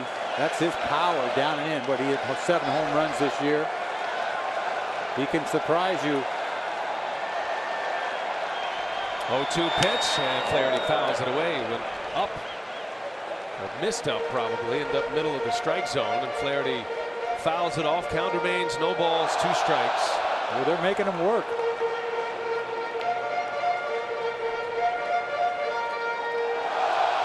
Adam Jones had a single to start the inning. That came with 2 strikes. J.J. Hardy drove him in with a single with 2 outs and 2 strikes. And Flaherty on the ground to Kinsler on a couple of hops, and that will retire the side. So the Tigers maintain their lead, but the Orioles get a 2-out stake from J.J. Hardy, and it's 5-3 Tigers.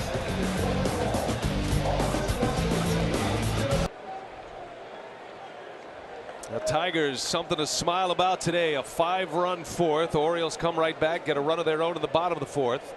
And now Kevin Gausman back to work, and he zips one in at 96 on Torrey Hunter as we start this 5th inning. This was the part of the order that did the damage last inning. Tigers batted around in the 4th. Hunter down through Castellanos, 5 consecutive hits in those back-to-back home runs.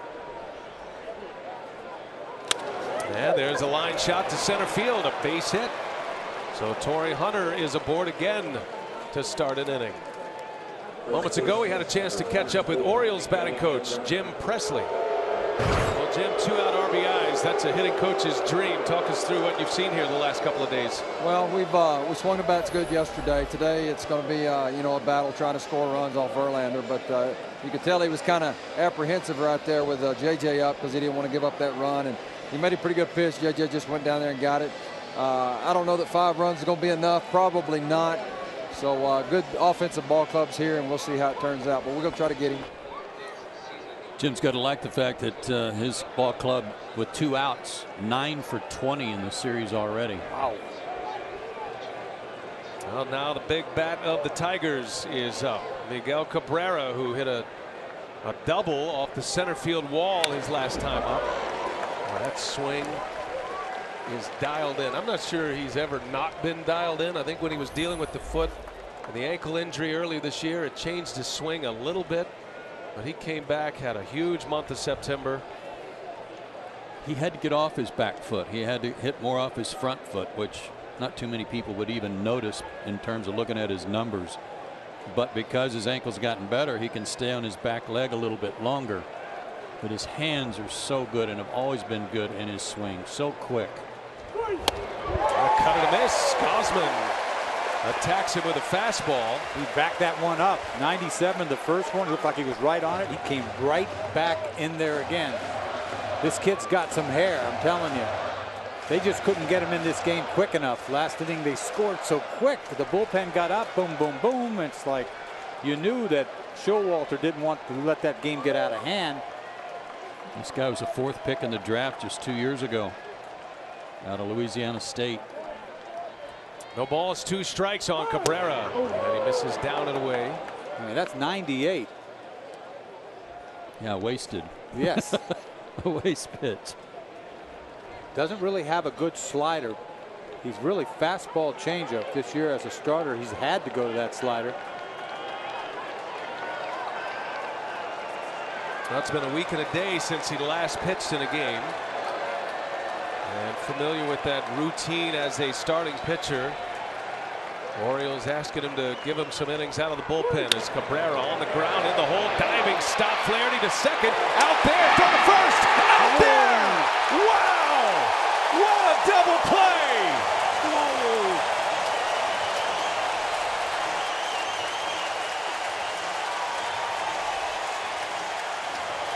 That is a tremendous double play. It had a lot to do with Cabrera not being able to run, but you think about the stop to begin with, the dive by Flaherty, full extension. The throw to second, just get it there. We're lucky we got an out. No, we got 2 outs. What a double play. And you're not going to see it better. Not a great feed to Scoop, but that gun he's got at second base was a difference too. That is a tremendous double play. You think you're thankful to get 1 to begin with, then you get 2. Well, notice the way Scope took the throw. He's taking that just to get the 1 out like a force play, but realized I got a chance here. That's Miguel Cabrera. It's a flat-footed gun right there. Yeah, he threw a Gausman fastball over to first base. What a cannon by the second baseman. It's a lot like what Scope did yesterday, just to get 1 out, remember? Played it like a first baseman. Yeah. He realized he had a chance for 2. That is special, that play right there. You know, and you understand the base runners. Cabrera not running well. It created the opportunity, but that was truly something special. That was a big leaguer right there. All the way around. 2 big outs. And now Martinez off the end of the bat. Machado couldn't have done it any better. Huh? Seriously. Right. Well, the Orioles missing Machado greatly. One of the great defenders in the game, the Platinum Award winner, given to the best defender in the league last year. Knee surgery knocked him out. They experimented over at third base. Buck Showalter settles on Ryan Flaherty for this postseason, and it didn't ever pay off right there.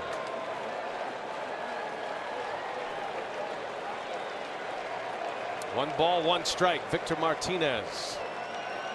Nobody on with 2 outs after that thrilling double play.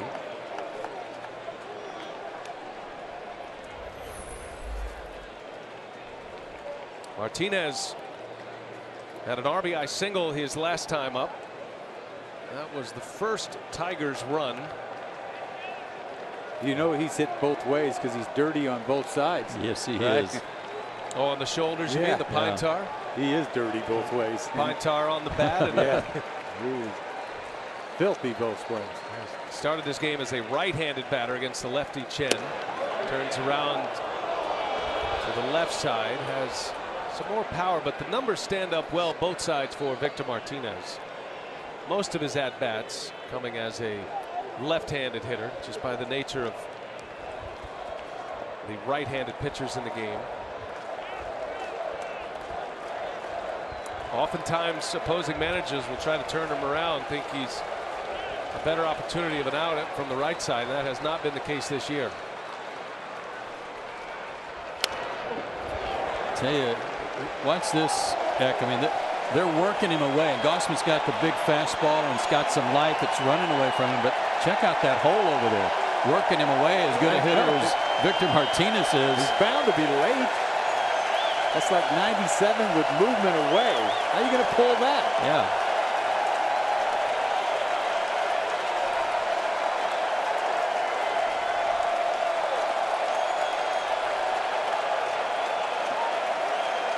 Martinez, a great 2-strike hitter this year. 17 more 2-strike hits than any other player in the American League.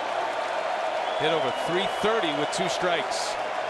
And the payoff, a swing and a miss. He struck him out. Gausman gets through the power of the order. A thrilling double play to set him up. Something special here. Cabrera into the 5-4-3, and it's a 0 for the Tigers in the 5th.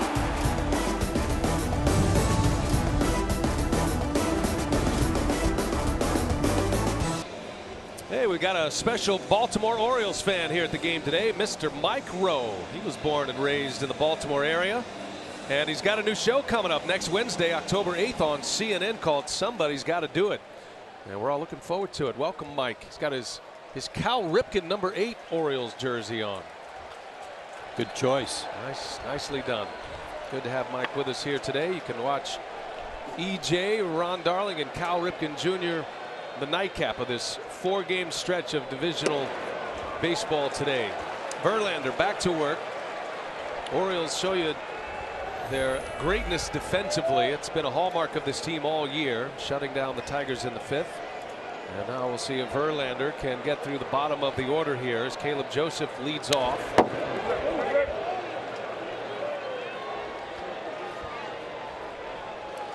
Verlander breezing through the first couple of innings. You can't help but watch pitch counts, you know, with the Orioles starters, because you want to get them out of there. I mean, that's their strong suit, is their starting rotation. You want to get to that bullpen. You got 76 pitches coming in. You've got 78. They got to work him here. And last night, Max Scherzer pitched into the 8th inning, ended up going 7 1/3, and he was at 98 pitches. And I think there was a lot of discussion in Detroit among Tigers fans. Did Ausmus pull the plug on Scherzer a little too early after he'd given up a 1-out double? It extended beyond Detroit. There were a lot of people wondering if you let him go out for the 8th and he only gives up a double, he hasn't even got to 100 pitches, then why not let him try and finish it? Joseph fouls it back. He's just going right at Joseph. 4 fastballs here. Hit it. We got 2 guys working right now that got some gas for you. That kid threw 98. Victor Martinez never punches out. Well, he does with 98 hair down low. Yeah, Kevin Gausman has come on and settled things a little bit. Had that strikeout in the 4th. Faced 3 batters in the 5th. As that one skips away from Avila.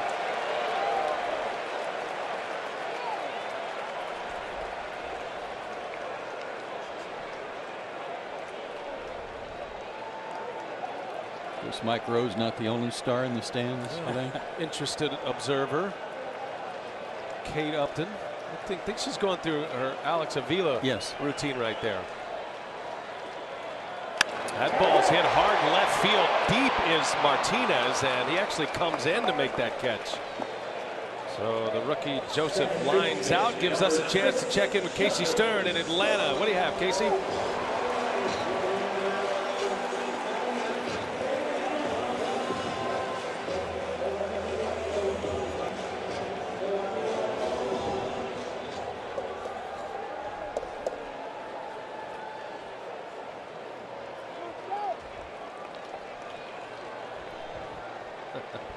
All right, thanks a lot, Casey. You're loving all the birthday wishes, aren't you, Eck? How come I mean, it's nice, but I don't really like it.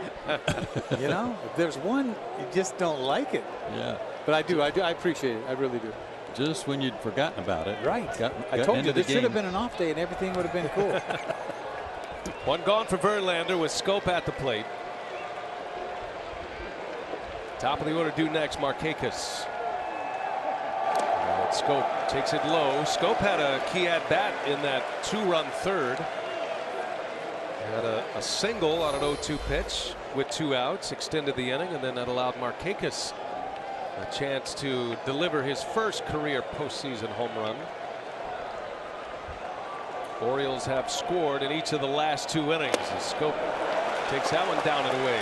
I'm thinking about how, with Scope at second base on double plays, how do you ever get the guy off his feet? How do you slide in and take him out? Yeah, at your own risk. I remember Bill Buckner talking about Hall of Famer Bill Mazeroski. He said, you know, you slide into him, it's like sliding into a fire hydrant. There was no moving.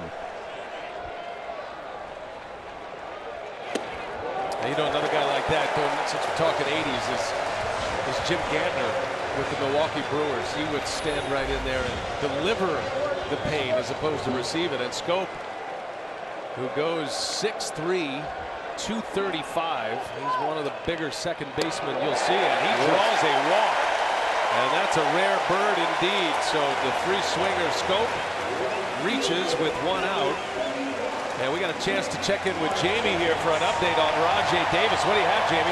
Yeah, you know, he'd been dealing with that unusual lower abdomen injury, as you guys were talking about. The official word from the Tigers as he left the game due to tightness. They have him listed as day-to-day. And officially, Eck, happy birthday to you. You do have the best head of hair in the booth. Everybody's in now. Oh, everybody's in. Anxious moments here for Brad Ausmus. Anibal Sanchez. He's going to need a while. Begin to throw. He's been a starter. You're right. He's going to need, because he's been a starter and he's coming off an injury on his pectoral muscle, he is going to need a while to get loose. Markakis takes a strike.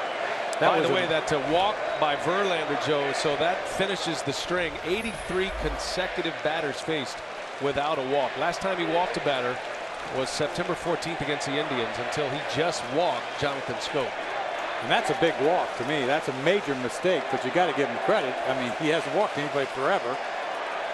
First walk of the game for either team.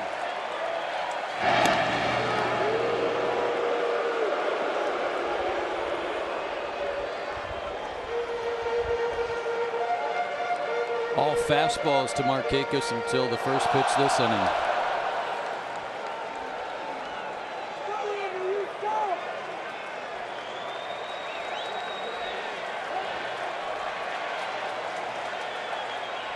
Markakis takes the ball up and away.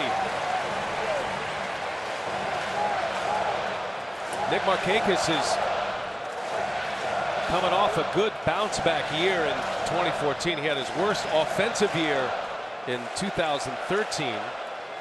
He's always been a good hitter. He's got a .290 career batting average over 9 years, has over 1,500 hits. His first postseason. And that one's in the air, right center field. Long run, Cabrera. That's going to stay in. And he'll make the catch for the out. Second out of the inning. He just missed it on the bat, did Markakis. But it's like Dennis and I were talking last night. Anything in the air in this ballpark, you just assume is going to go out of here. It's even the fans. Baltimore fans, they see a ball in the air just like they did on that fly ball. They got excited. Well, he got lucky right there. That was a hanging changeup that he just missed.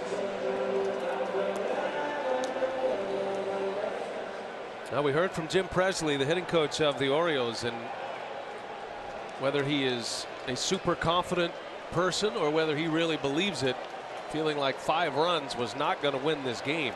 It's a lot of trust in his offense, especially against a guy like Verlander. Here's De Aza now, again batting in the 2 spot. This is going to be an interesting play for Buck Showalter when this series goes to Detroit. David Price is scheduled to pitch Game 3 Sunday. We could see Delman Young in as the DH, and that would put Nelson Cruz in left field. That would take De Aza out. It's a lot more ground to cover at Comerica compared to this ballpark. And De Aza swinging the bat pretty well too.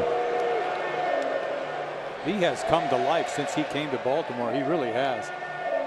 Ends up being a pretty good acquisition, you think about it.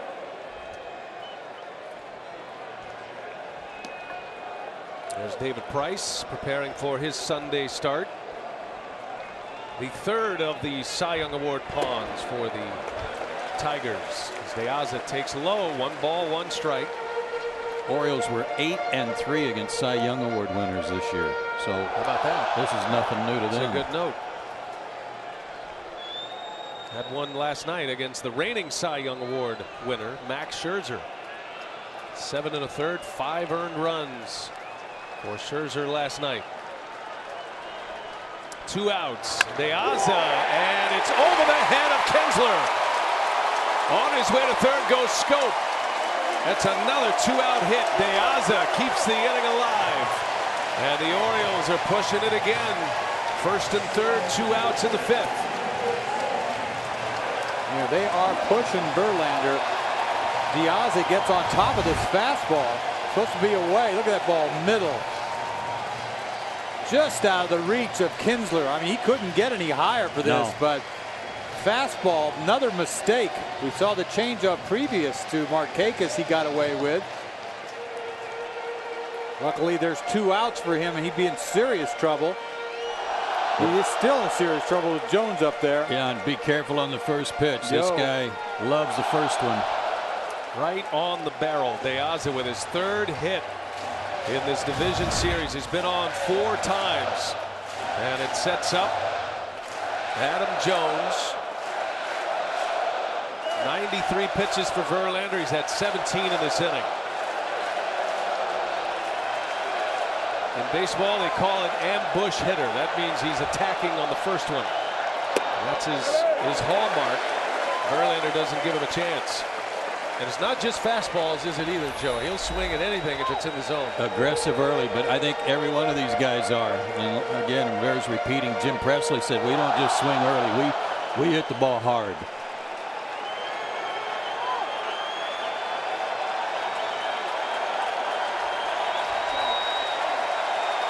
Tying run at first. Go ahead and run at the plate. And Jones pops it up. Verlander makes a big pitch. Foul territory. It's Castellanos. And the Tigers are out of the inning. Verlander bows his neck and retires a big threat. Tigers still lead after 5.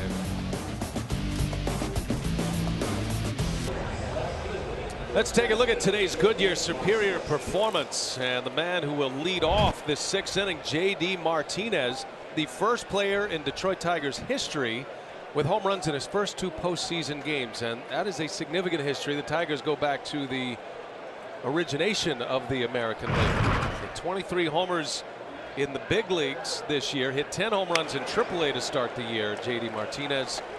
And he has carried it over. What a story he's been after being released by the Houston Astros this spring.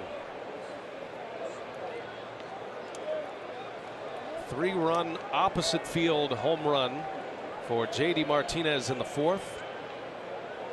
He was the front end of a back-to-back homer scenario in this game. He was the back end yesterday with Victor Martinez. Trying to crowd him right there with fastballs the same way that Verlander crowded Jones to make him pop out, which was a big pitch last inning.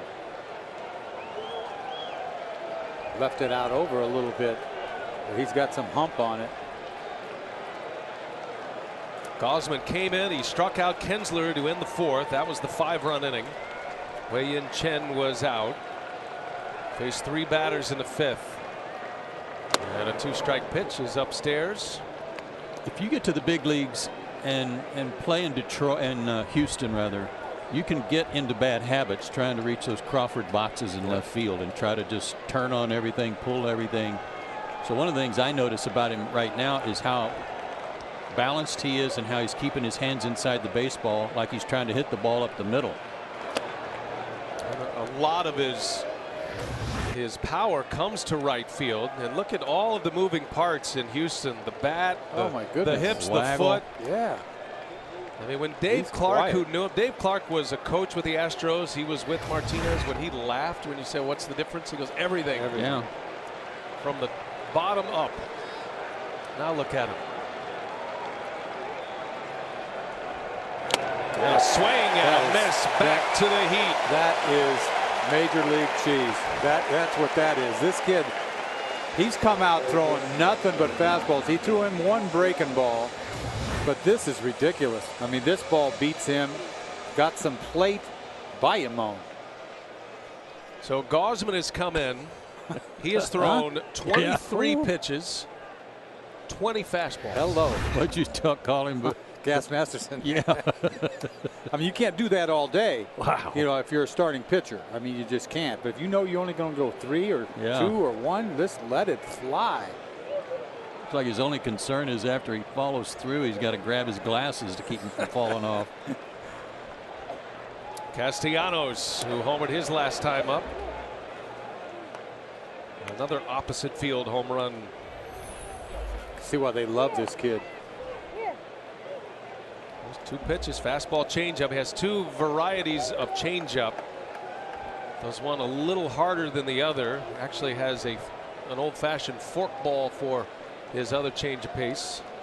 Throws a hard changeup is what he does. The forkball is the slower of the 2. And there's nothing slow about that. 97, bottom of the strike zone, inside corner. Good luck. 1 ball, 1 strike on Castellanos. He's been starting all year. That's probably why he feels so good. Had a few days off, right? And he knows he's only got to go a couple innings. Let's go. Good note there. Youngest to homer in Tiger franchise history in the postseason. And a defensive hack on another fastball, and it's 1-2 on Castellanos. Yeah, we talk about Scope being 22 and a good-looking young player. Castellanos, 22 years old as well.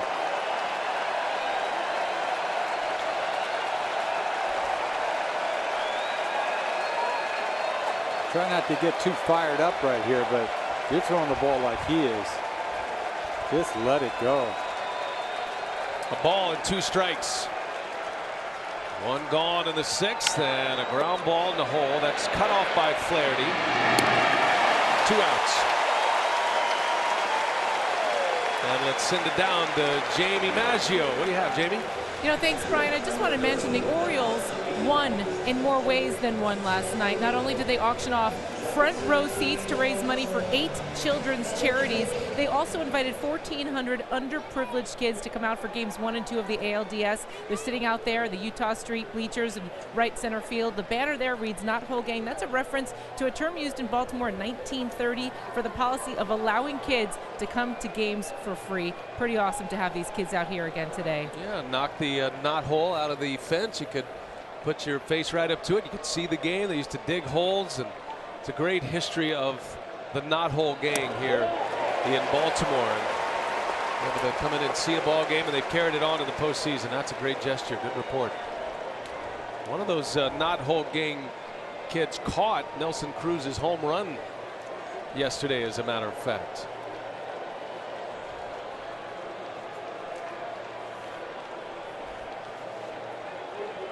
Gausman with 2 outs. Alex Avila at the plate.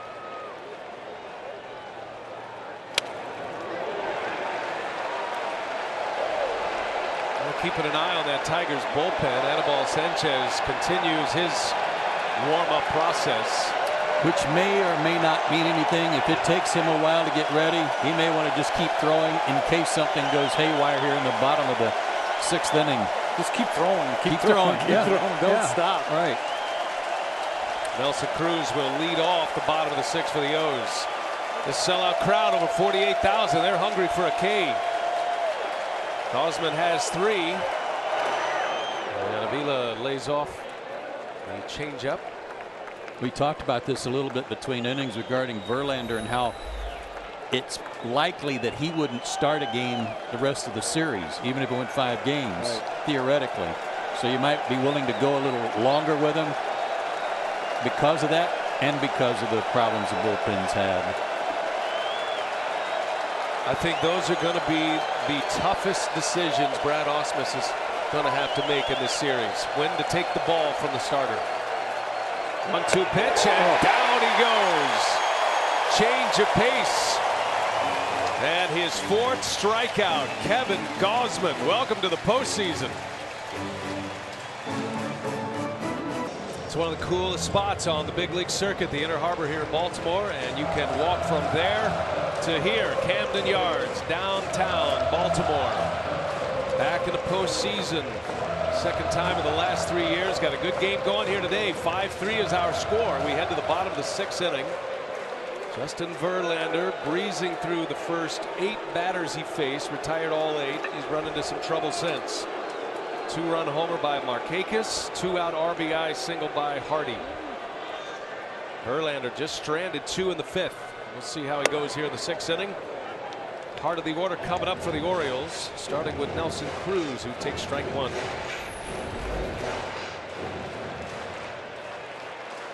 Verlander pitches with activity in his bullpen out in left center field. I want to talk about Brad Ausmus and the tough decisions as Anibal Sanchez continues to throw. Every manager lives and dies by your bullpen, but I think it's especially difficult for Ausmus because of the nature of the player that he's got to go get the ball from.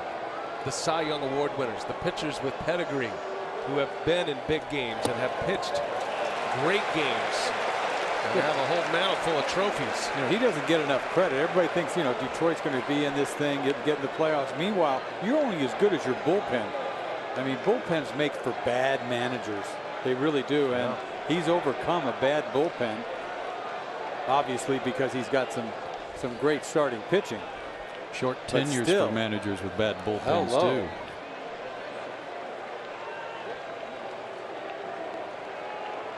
2 balls and a strike on Nelson Cruz. And a couple of homers against Verlander in that showdown series back in 2011 when Cruz was a Ranger. Cruz was the MVP of that ALCS. He touched Scherzer. He got a couple of home runs off Verlander. Hit a grand slam in that series. One of the greatest postseason series performances in the history of the game. Cruz takes it inside. He's pitching, I'll tell you. Verlander doesn't want to make a mistake. He's got 2 runs to work with, but crowding these guys. You have to crowd Cruz and Jones. You got to show them in. Especially when he's starting with that open stance and coming back to the plate. You might be able to tie him up. Cruz into center field. Cabrera deep, and he misplays it. That ball's down. Base hit. Awful jump. Oh, that should have been an out. Remember, Rajai Davis is out. Cabrera came in a couple of innings ago, and he misplays this one. That's a base hit for Cruz, and Verlander should have had an out. Yeah, high breaking ball. You thought he hit it too well to sneak it in front of Cabrera, but he went sideways a little bit at the beginning. You see, he had to go straight directly to that ball to make that play. He pulled up, took it on one hop.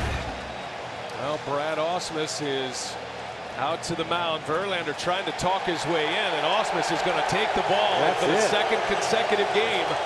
The Orioles have been able to get to a Tigers starting pitcher. This time it comes in the 6th. Verlander, he's out. And now the Tigers bullpen back in the spotlight. This copyrighted telecast is presented by authority of the Office of the Commissioner of Baseball and may not be reproduced or retransmitted in any form, and the accounts and descriptions of this game may not be disseminated without express written consent. Now the biggest hole the Tigers are worried about exposing their bullpen. Our bullpen comparison presented by the Lincoln Motor Company last night. It did not go well for the Tigers. They gave up 7 runs in just 2/3 of an inning. Orioles did not bat in the bottom of the 9th inning. Meanwhile, the Orioles got 4 key innings out of their bullpen. And now Brad Ausmus takes the ball from Justin Verlander. Eck, you said in our open, this feels like an elimination game for the Tigers, even though it is not. But Ausmus removes Verlander and now gives the ball to a wild card out of that bullpen, a starter who's been injured in Anibal Sanchez. Well, luckily they got him in a game out of the bullpen before the year was over. You know, so he got his chance to go out there, but he takes a long time to get ready. He did have enough time to get ready. He's warming up for 2 innings, but this is kind of a desperate situation. You win in 5-3, you lose this ball game, especially when you have a lead like that. Doesn't it feel like it's like they're hoping it was the 7th? It's only the 6th. But I think that's where he's instrumental here. In my view, they still haven't gone to the bullpen. They just brought in another starter, and if he can take them to the 9th, they still won't have to get in the bullpen. That's a good point. If you can piggyback Sanchez with Verlander, the question is how durable can Sanchez be? He has not made a start in the major leagues since August 8th. He made 1 relief appearance last Friday after he missed 7 weeks due to an injury, had a right pectoral injury in early August. 7 weeks on the shelf, went through a rehab process, and here he is in the postseason pitching out of the bullpen and entering an inning with the tying run at the plate in this 5-3 game. Well, to me, it's all the command issues. You're a little excited. This is a different situation. It's not like, oh, I'm just going to get an inning of work in. This is the postseason here. You're trying to hold a 5-3 lead. The guy has great stuff when he's starting. I mean, absolutely. He's got all the pitches. Big hook. Nice changeup at any time, too. Pierce, big cut. Count goes to a ball and 2 strikes.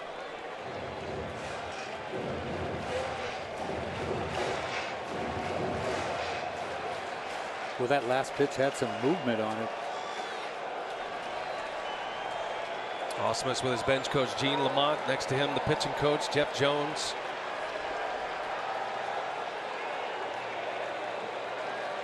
One ball, 2 strikes. And Pierce fouls it away. Tried to beat him there with a fastball, just fouled it off. Anytime you're a team like the Orioles, 200+ homers each of the last 3 years, you never feel like you're out of the ball game. I mean, 10-1, 12-2, okay, maybe it's over. But they've got so many guys up and down their lineup that can turn the game around that you never feel like you're out of it. Now this one right now is playing perfectly to the script for the Orioles if they are going to come back here. As Pierce goes down the line, foul. He just missed the bag. That'll keep the count at a ball and 2 strikes. Doing that same pitch, a little funky little thing that goes down and in, and he almost ripped it down the line. Got away with it. Could be 2nd and 3rd right now. Must be a changeup or something going down and in like that. Everybody's got their seeds working. Little breaking ball here. Slider. And Pierce misses one, foul again. Once again, not a good pitch. Got to get it down. It's one thing to be Anibal Sanchez and be back on the mound. He's been one of the top pitchers for the Tigers. He actually garnered some votes in the Cy Young voting last year, finished 4th. Led the league in ERA last year, but it's another thing to be Anibal Sanchez coming back from an injury. And what kind of pitcher can he be in a spot like this? Spins and fires. Cue shot right off the end of the bat. This fielded by Cabrera. Sanchez there on the hookup, and Pierce is out. Cruz advances to second base, and one away here in the 6th inning as Sanchez retires his first batter faced. Hey, a reminder, play postseason showdown throughout October. Simply pick the winners of head-to-head player matchups between Detroit and Baltimore. You'll have a chance to win a pair of 2015 season tickets for your favorite team. Go to MLB.com/showdown to play now. You see that last pitch, Joe? Was he making up the pitch or what? I think so. Like an ephus or something, didn't it? He slowed everything down and just kind of lobbed it up there. It worked. Now one gone. Cruz at first. Here's J.J. Hardy. And in there with a strike. 91-mile-an-hour fastball. Talking about that good work of Sanchez last year, I saw him in 8 innings strike out 17 Atlanta Braves and walked 1. He made it through 6 last year in the ALCS, punched out 12 against the Red Sox. Had the bags loaded several innings, walked a bunch of guys. Big cut by Hardy, trying to tie it up with one swing. 0-2 now. Hardy drove in a run in the 4th inning. That was a 2-out, 2-strike single to left field. He just dumped it over the shortstop's head. Terrific at bat by Hardy in that 4th. Verlander should have had a better fate in this inning. Absolutely. Cruz's fly ball should have been caught. That may have been one of the arguments he was presenting when Ausmus came out, is you're taking out the right guy. Rajai Davis was lifted after he singled. I don't know if Rajai would have caught that either, to be honest with you. I think you're right. I think that's the point. Ausmus does not feel comfortable with Davis in center field, who can't run.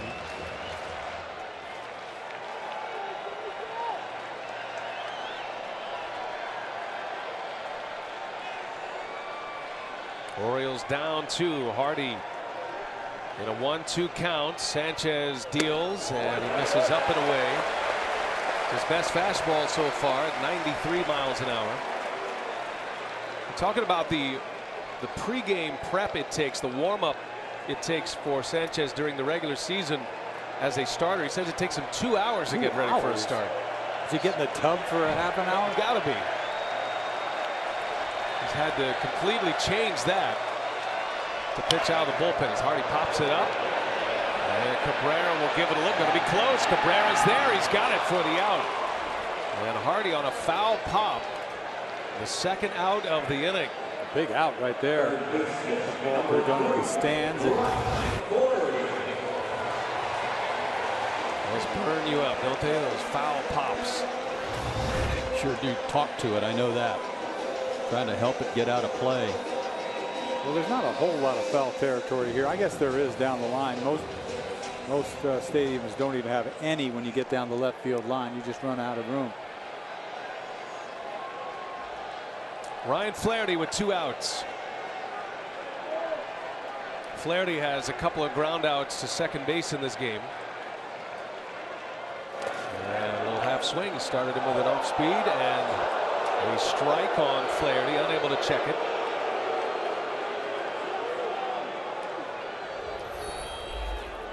It's that hard changeup that he turns over or something.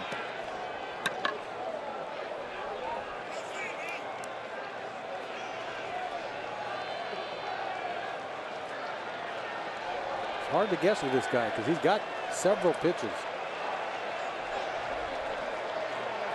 He's got 2 outs after the single by Cruz, who's now at second base. Flaherty takes the ball away. 1 ball, 1 strike on the Orioles third baseman. Might have already saved a run with his play defensively. You don't know how the inning would have shaped out, but a diving stop on Cabrera and a ball in the hole ended up turning it into a double play. That's going to be one of the plays of the day in the postseason. Sanchez is another great pickup by Dave Dombrowski from the Miami Marlins. Great deal. He and Omar Infante back in 2013 for Rob Brantley, Brian Flynn, and Jacob Turner. They've done some good work making deals with the Marlins. See the schedule today on Fox Sports 1. Giants, Nationals, and Cardinals, Dodgers. 1-2 pitch. And a called strike 3. Anibal Sanchez pumps the fist. And the wild card comes up big for the Tigers. Going to give him a few more. We'll see. Sanchez 3 up, 3 down out of the bullpen. Still 5-3.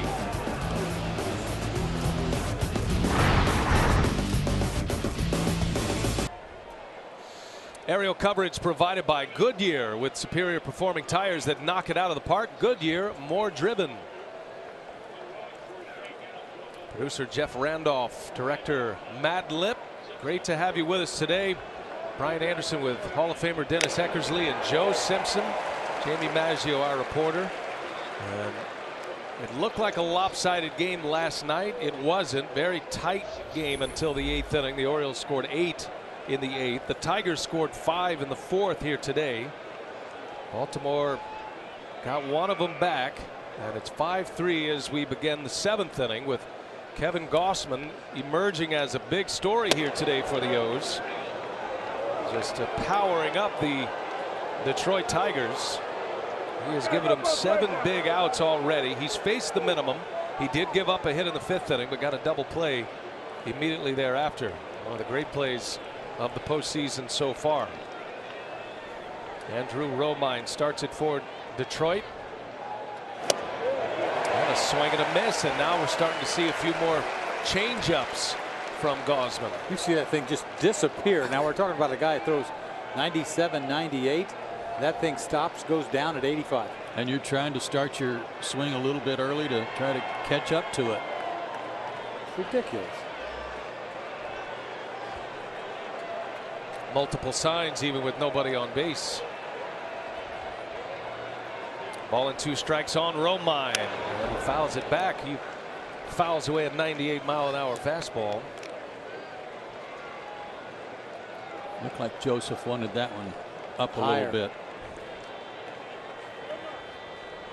Tigers are at the bottom of their order. Ezekiel Carrera will bat for the first time. He pinch ran in the 4th. Had a misplay last inning that could have cost the Tigers. It did not. Anibal Sanchez got through it. And there's a swing and a miss up the ladder with Cheese. And Gausman picks up his 5th strikeout. And Joe, let's go back to that sequence as Carrera comes up here. And here's a kid that they're going to need a lot of confidence from moving forward, you would think. This is the misplay. That's the end of it. It was a misread. He cut across and then came in. You see Verlander's reaction because he knew he was on the verge of coming out of the ball game, but he got a high five from the pitcher in the dugout to try to make sure he knew he was okay. Yeah, I mean, the Tigers know they may have to rely on Ezekiel Carrera. He got a pinch hit appearance last night. He drew a walk, and then when he pinch ran for Rajai Davis in the 4th inning, he stole the base, so he's contributed on the offensive side. Well, he's got some tools. You know, you talk about speed. If you can use it the right way, you know, steal a bag. It's another thing if you get a bad jump on a ball. And you can't blame Verlander for even reacting at all. The cool thing is about, you know, telling him everything's cool in the dugout. Cabrera pops this one up, foul territory. Flaherty's going to give it a look, and he runs out of room. Ball and a strike on Ezekiel Cabrera.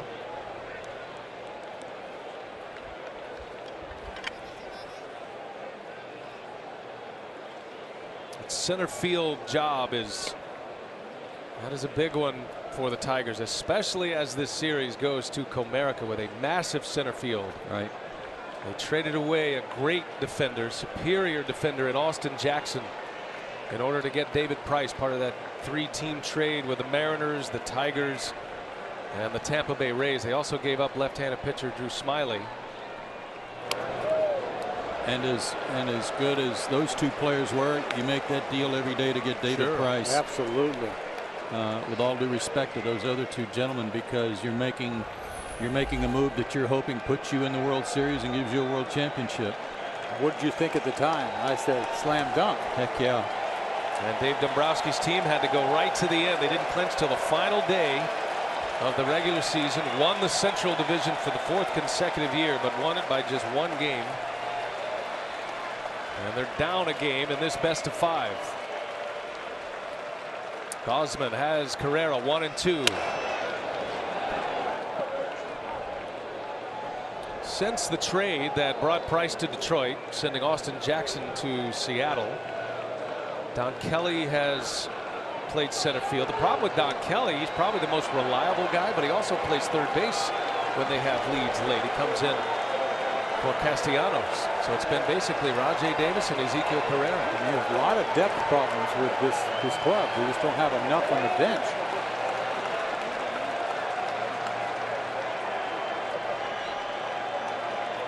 Another 1-2 pitch. Down and in. I mean, he's just pounding 97, 98, 97, 98. Boy, this looks good. This ball just a shade inside. Baltimore fans upset because Scott Berry's called that pitch a couple of times today on Orioles hitters.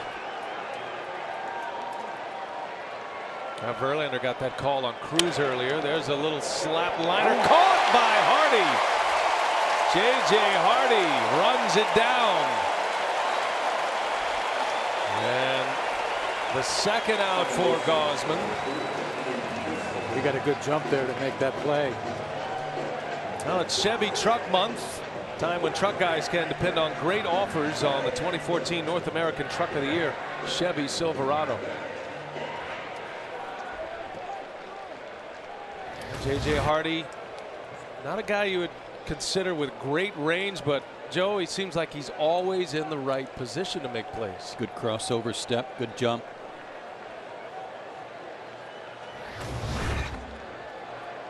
Top of the order, here is Ian Kinsler now, 2 outs. Well, Gausman is strong. You got a couple of starting pitchers who do not make the postseason rotation, pitching out of the bullpen now. Anibal Sanchez retiring the first 3 he faced in the bottom of the 6th. Gausman has been in since the 4th inning. Joakim Soria begins to throw in the Tigers bullpen. He's going real slow. He's not getting ready for the next inning. We're going to send Sanchez back out there. Now Sanchez looked good. Even with his ephus pitch or whatever that was. He got away with one, didn't he?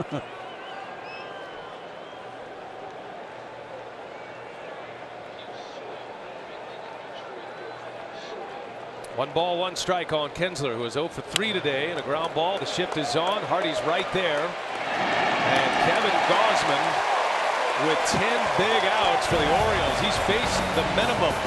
Got the last out of the 4th, and he is through 7 now.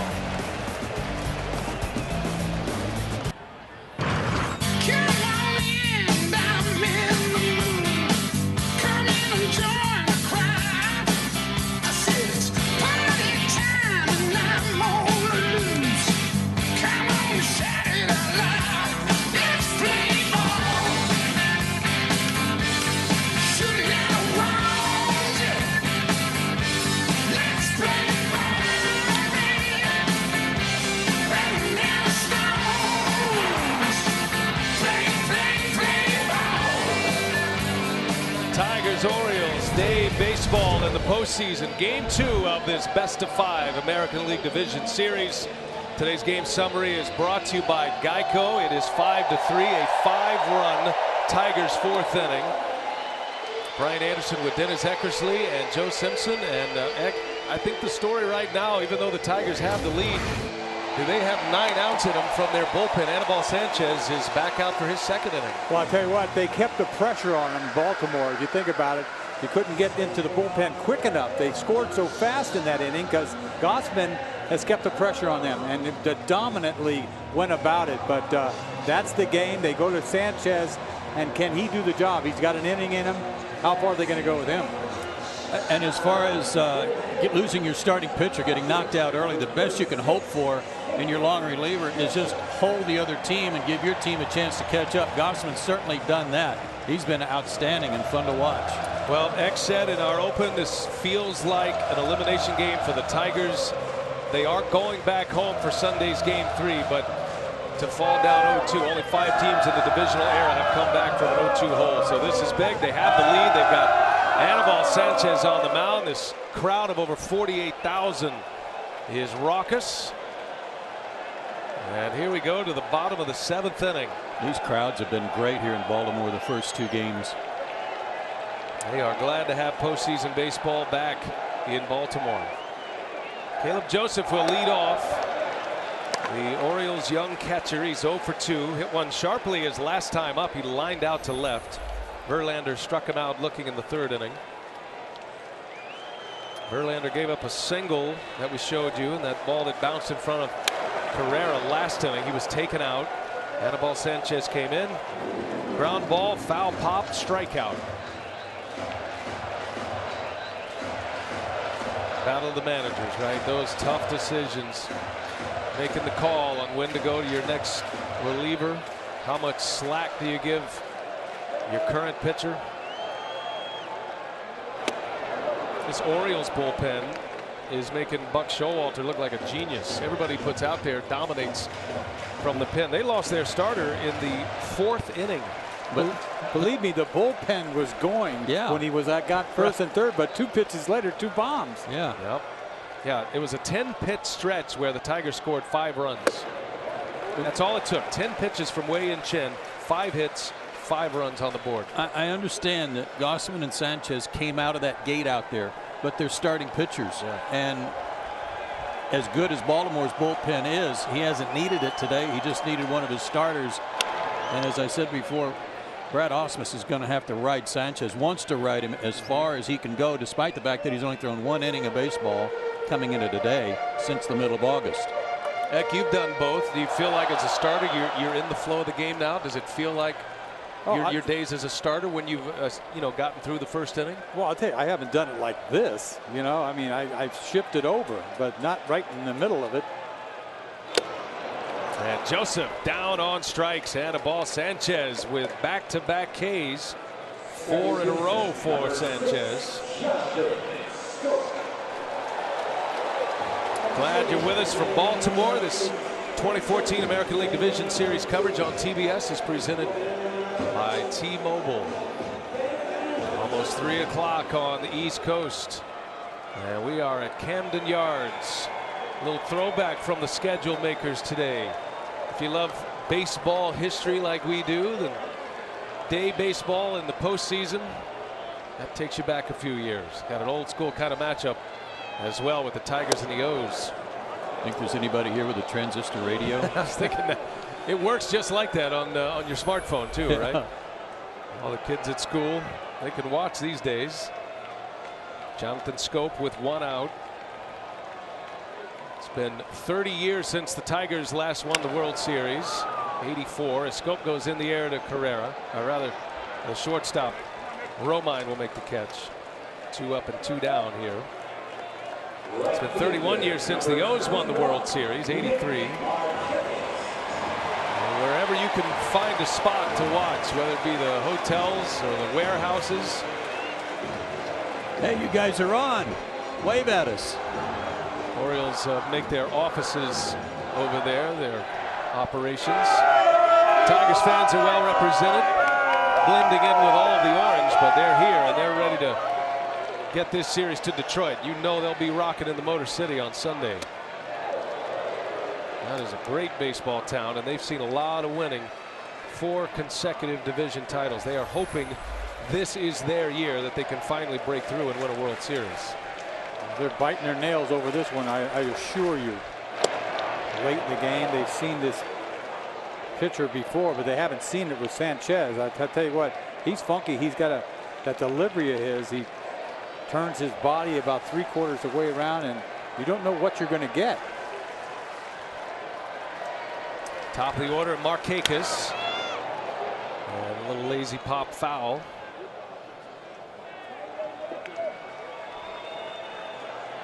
Oh, Ausmus has had Albuquerque in the bullpen briefly. He has had Soria loosening in the bullpen. Soria was throwing. He stopped now. Why would you keep going? He's sure he's loose, but Sanchez is well in control here. The question is, if he gets out of this inning, do you put Sanchez in again?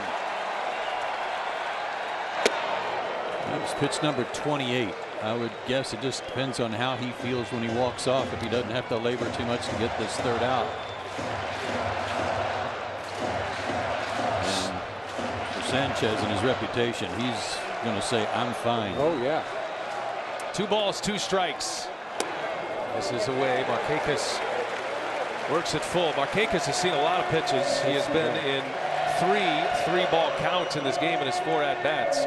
He's different than everybody else in their lineup. He works the count. He's their toughest out. He's going to make you make pitches, and boy, he sure did in that at-bat for the home run.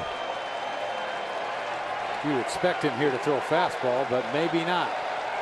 3-2 pitch. Markakis out to the shortstop. Romine, long throw, close play, out at first. Bang, bang, it goes. They might take a look at it. Romine makes the play, and Anibal Sanchez retires 6 in a row out of the Tigers bullpen. Yeah, he got him.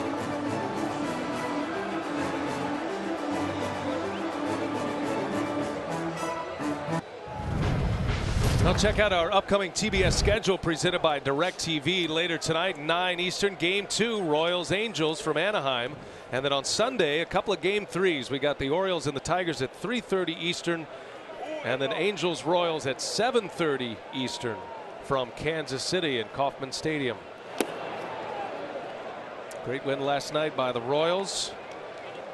To quote the great poet Dan Plesac, call the park ranger. The moose is loose.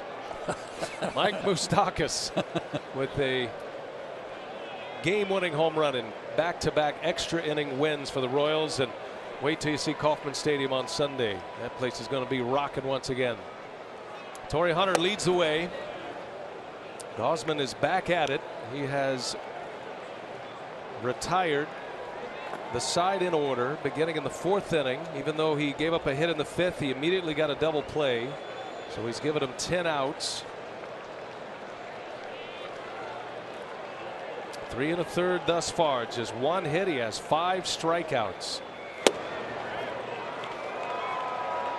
The Tigers have Jabba Chamberlain in the bullpen. So Ausmus, because of the 2 scoreless innings from Anibal Sanchez, has been able to bridge the gap. Handshakes for Anibal Sanchez from Ausmus. Gave him just what they needed. And the Chamberlain-Joe Nathan combination. Soria has sat down as Torrey Hunter takes strike 1. They needed that bridge between, for however long he could go between Verlander and the end of the game, and he did a great job. They'd like to get a couple more runs is what they'd like to do. Very quiet here, 48,000 at Camden Yards. And that one is low, a ball. Torrey Hunter walks. Well, he's had a terrific day today. 2 hits and a walk, on base 3 times in front of Miguel Cabrera. First walk issued by Gausman. Asking a lot out of this kid. You see what he's done. He's just been overpowering with that fastball, up to 98 at one point, and that changeup falls off the table. It's been very impressive. Now he's got to get through the heart of the lineup here and a leadoff walk to Hunter. Now, this will be the 2nd time he's facing this part of the order. Last time he faced Cabrera, That was that beautiful double play started by Flaherty to Scope. And that's a bullet into left field. Cabrera with a base hit. And first and second, the Tigers trying to tack a few on here in the 8th inning. 2 on, nobody out. Third hit of the game for Miguel Cabrera. Well, he's dropped down to 96, so you guys are getting around on him a little better. But you're not going to throw the ball by Miguel Cabrera. He is a monster. You know, that's asking a lot out of this kid. You think about it. You almost say thanks for that. Let's see if we can piece together the rest of the game. We talk how great this Baltimore Orioles bullpen is. You got a day off tomorrow. It's making it that much more difficult with guys on now. Now Britton only pitched a third of an inning last night because they scored 8 runs in the inning. He was able to bring Tommy Hunter in. He's got Brad Brock in the bullpen right now. Showalter is in the decision chair right now. Victor Martinez, 2 on, nobody out. The Tigers threatening. This is a lot like how their big inning in the 4th occurred. Victor Martinez struck out in back-to-back at bats last night for the first time since June. He struck out his last at bat today.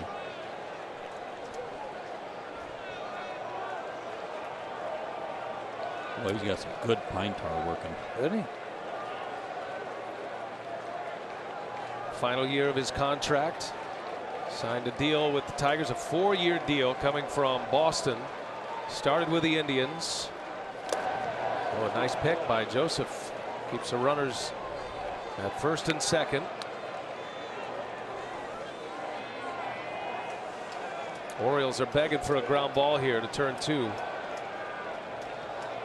And the Tigers do bounce into a lot of double plays, but they do a lot of damage with these guys as well. That's the other part of it. He's going to get the double play ball with that changeup, not the gas.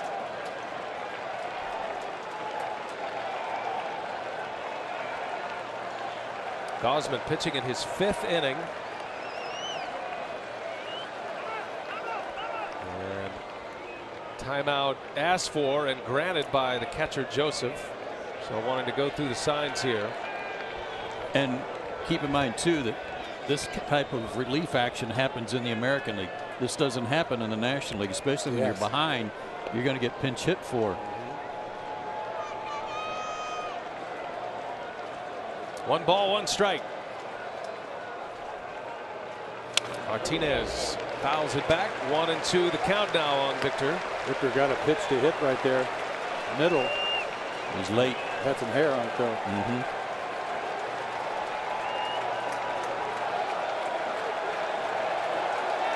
JD making a fan. He's due next. All 3 Orioles outfielders throw the ball well. Best arm out there is in right field, and Markakis has 11 assists. Trying to keep Torrey Hunter as close as possible. And the 1-2's in the air, deep right center field. That ball's well hit. On the run is Jones. That is a 1-hopper off the wall. Hunter is in to score. Cabrera's going to try to score. The throw to the plate, and he is out! Jonathan Scope with a BB to the plate. 6-3 Tigers, but Cabrera is cut down behind Hunter. Great throw there by Scope, but you need a double play ball. He did throw his changeup, and I tell you what, Martinez put a swing on it. I thought that was a 3-run bomb when it left the bat. Victor Martinez comes through again. He adds a run to it, down and away, takes it off the center field fence to drive in a run to make it 6-3. That's a big out for the Orioles, though, as Cabrera is blown up at the plate. Easy call to make. And Buck Showalter will make the pitching change. So Kevin Gausman gave him all he could. Finally runs out of gas. To the bullpen goes Showalter with 1 out. We'll take a timeout. Aerial coverage provided by Goodyear with superior performing tires that knock it out of the park. Goodyear, more driven. And a reminder to see projections for every postseason award with the Team Stream app from Bleacher Report. Download Team Stream for your iPad, iPhone, or Android device today. The Tigers have added to their lead, a tack-on run here in the 8th inning on a Victor Martinez RBI double. And the new pitcher here, Eck, is Brad Brock out of the Orioles bullpen. Very deceptive delivery, throws across his body, tough on right-handed hitters. Good slider, decent fastball. Got a runner at second. Martinez with 1 out now as JD Martinez bats. Orioles are down 3. Excellent execution of the relay to get Cabrera at the plate. And that could be a decision worth talking about. Third base coach Dave Clark sending Cabrera there. Scope fired a bullet into the plate to get him. Yeah, I have all the respect in the world for Dave Clark at third base, but it got a little greedy there, I thought, because arguably his slowest runner coming around, no argument, his best player that he's going to put in harm's way at the plate. And you wind up, if you don't send him second and third, nobody out with JD Martinez up. That's the thing, nobody out. Yeah. Instead, the Orioles able to get the first out. That ball's in the air to right to Markakis. And there is out number 2. You don't know about the pitch sequence or how it would have been the approach, but you set yourself up for a sac fly if you hold the runners. That Martinez double, though. Ridiculous. You know, you're talking about a guy throwing 97, 98, throws him a change up down and away. That ball was off the plate, and he hits one hops the center field fence. Yeah, not to be overlooked, even though Cabrera was thrown out. A 2-strike double, 1 hopper off the fence that looked like it was headed for the other batter's box. Yeah, he just threw him a 97-mile-an-hour fastball. He fouled it off. Remember, he was late, looking for a ground ball. There's Castellanos now. He takes one in the dirt. Well, the Tigers today are 3 for 5 with runners in scoring position. That was a part of the story yesterday. They really didn't have many opportunities with runners in scoring position. They only had 1 at bat yesterday. They were 0 for 1. Had back-to-back home runs. A 12-3 Orioles win. Baltimore scored 8 runs in the bottom of the 8th inning. Castellanos, a lazy fly ball out to Markakis. So the Orioles defense able to minimize the damage, but a run is in. Victor Martinez makes it a 6-3 Tigers lead.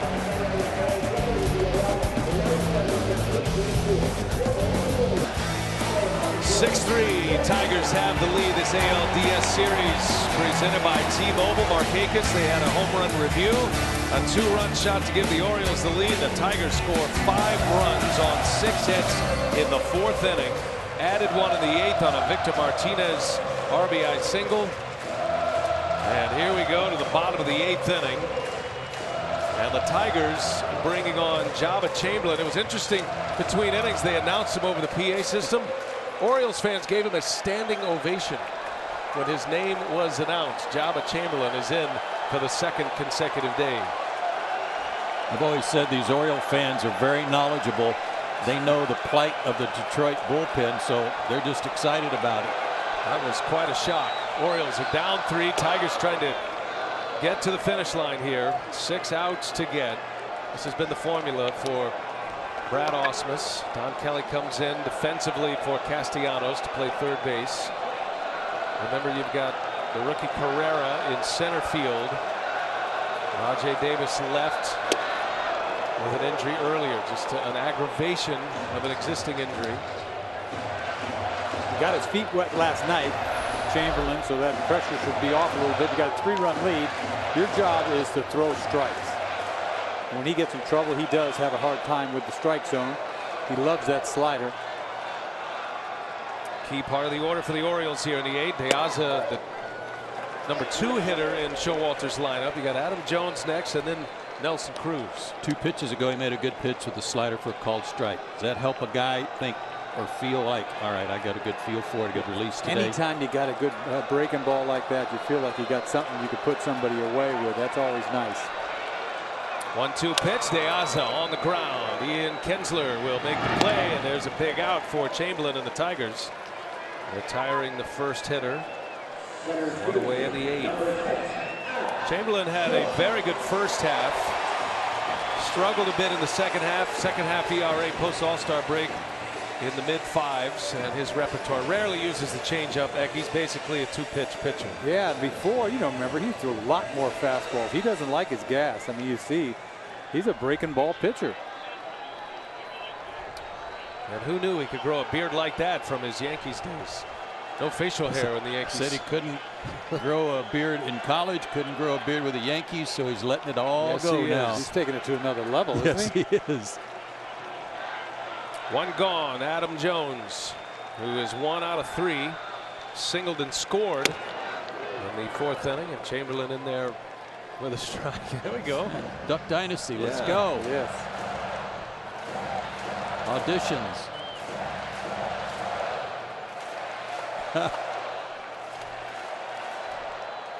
Inside that hit him. So Jones is hit by a pitch. Well, that Victor Martinez RBI in the top of this inning looking bigger now. Chamberlain a 3-run lead to protect. Nelson Cruz will come up. Man, I'm not hitting anybody. I wouldn't even come close to hitting somebody in this situation. 3-run lead. And these guys coming up with the way they hit the ball out of the ballpark. How do you misfire a fastball like that? Chamberlain last night did not record it out. Gave up a hit, a couple of runs, an earned run. Tigers used 3 relievers last night. They gave up 7 runs in 2/3 of an inning. Chamberlain, Soria, and Phil Koch. Big swing by Nelly Cruz. Brad Ausmus must feel like he's riding a mechanical bull. You know, he just got to hold on to that handle as long as he can when he brings the bullpen in. Well, he pieced it together with Verlander and Anibal Sanchez. Sanchez gave him six big outs. Coming in for Verlander. To me, it's a great big run. That 6th run is a great big run. Yeah. Anytime guy gets on, guy goes bridge, tie game. But you got to get 2 on. So much more difficult, obviously.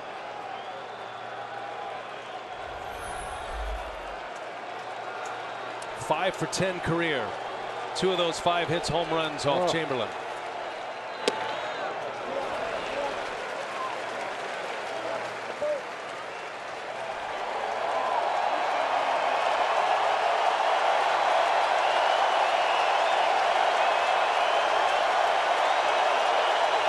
They're trying.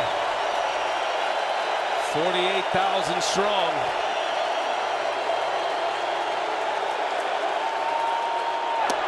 Two balls and a strike on Cruz. Well, you got a lot of power coming up. That's the thing about the Orioles. It's not just Jones and Cruz. Steve Pearce has been a home run hitter. Hardy has been in the past, not this year, but he has in the past. You don't even want to get the tying run at the plate. You don't need any more heart attack here. No. Everything away to Nelson Cruz. And a bullet into left field, a base hit.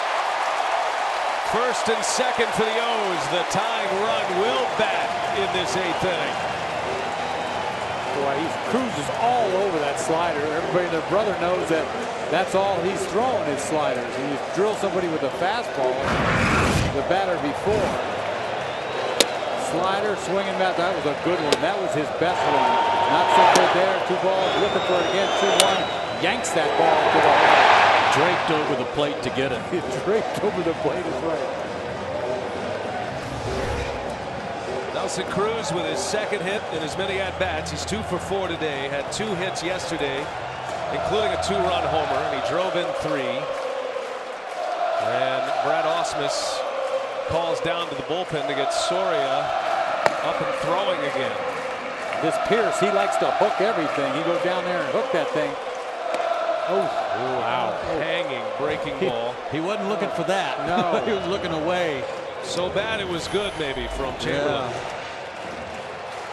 Oh. Steve Pearce, you might remember last Thursday in that Derek Jeter game, he's the guy who hit the the home run that tied the game in the 9th inning for the O's. That set up Jeter's heroics in the bottom of the 9th.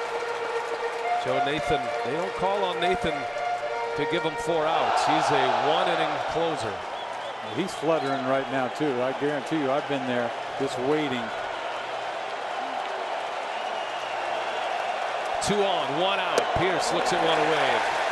Suddenly Chamberlain has lost that slider and the Orioles aren't chasing. Well, if you want to look at one area of the Detroit Tigers ball club over the last 3 postseasons and why they didn't get any farther than they did, there's a pretty good example of it right there. He already got away with a hanger on the first pitch. He didn't want to do that again, so.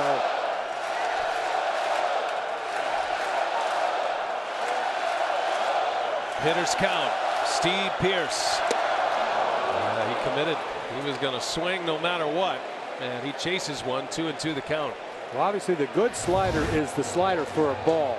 And this ball starts out on the outside corner and then disappears. He committed too early. Ball's way outside. Missed it by a foot.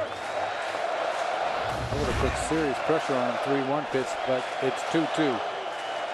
It's funny how a hitter's mind works, though. When you get a pitch that you're kind of looking for, you go after it anyway.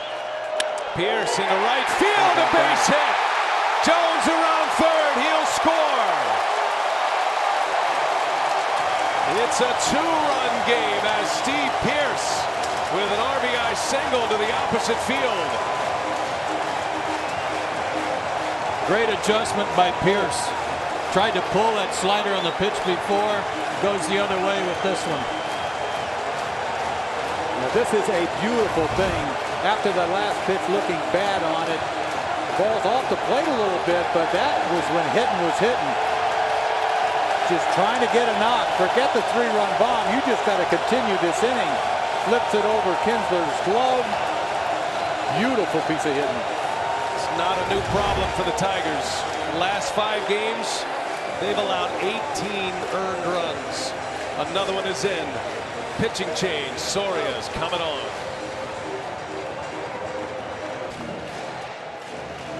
The Orioles have cut it to a 2-run game. Check it out. These Baltimore fans, they're just hawking the Tigers bullpen.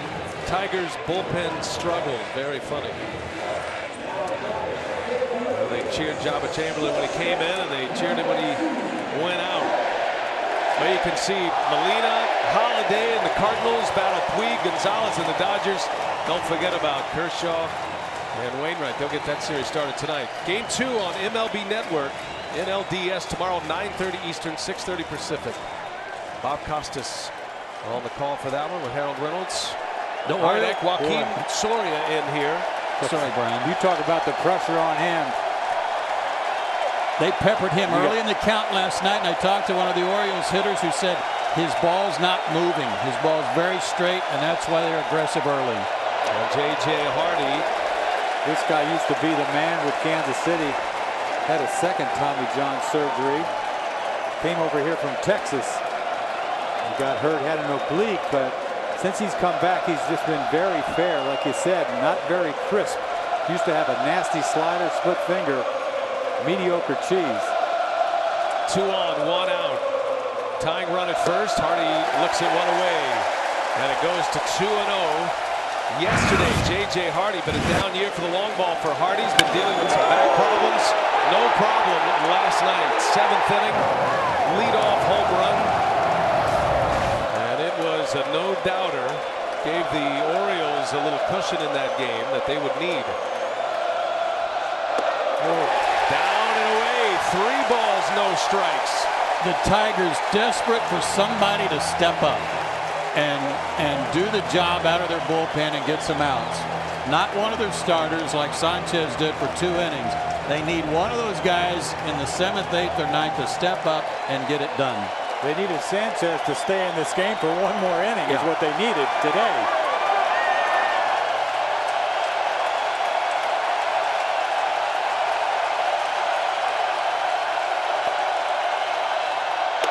In there for a strike. Quiets him down for a moment. You saw a shot there on deck. Delman Young, a former Tiger who's done big damage in the postseason. Showalter's been waiting for just the right time to use him. Hard not to be anxious here, isn't it? 3-1. Just saw a nothing fastball. Real small zone right here. Tigers looking to turn a double play to get him out of this inning, and Hardy takes ball 4. Bases loaded. And now the tying run into scoring position. And Delman Young will bat, announced as the pinch hitter. Been one of the top pinch hitters in the American League all year. Jeff Jones out for a scouting report. And this is all lining up for the Orioles. As a Tiger, 2011 ALDS against the Yankees. Tigers were able to get through that series, move on to the league championship series. He got Soriano on the first pitch in game 3, and then in game 5, the put-away game. He's going yard everywhere. Right field, left field, they know him as well as anybody, and they know that he loves to hack. I mean, he's a first ball swinger. Absolutely. And they need a double play ball bad. Led the American League with 10 pinch hits.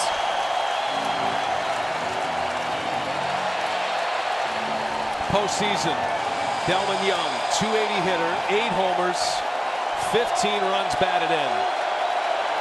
And everybody knows he's ready to fire on the first one. Bases loaded. Young swings, line drive. That is down and to the wall. Cruz is in. Pierce is in. Hardy around third. He's going to try to score. And save. The Orioles have the lead.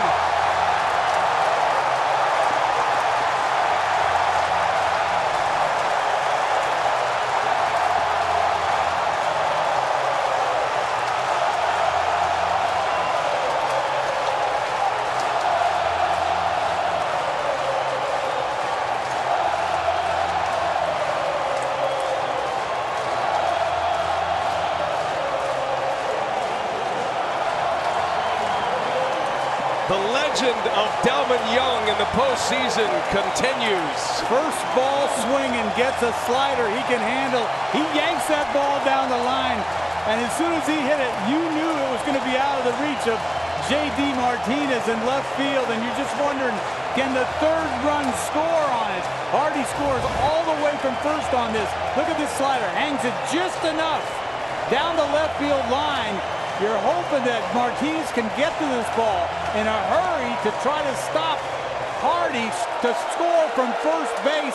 It's going to be a close play at the plate. You see the slide to the inside part, touches it with his hand. An incredible play. Kinsler's the one that cut that ball off, but he threw it too far inside. Couldn't get back to tag him. Wow. Whoa. One small bobble was the difference here, Eck.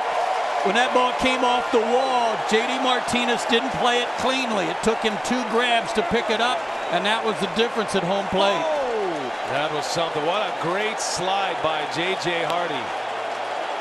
Still 1 out. Still Soria. Here's Kelly Johnson pinch hitting.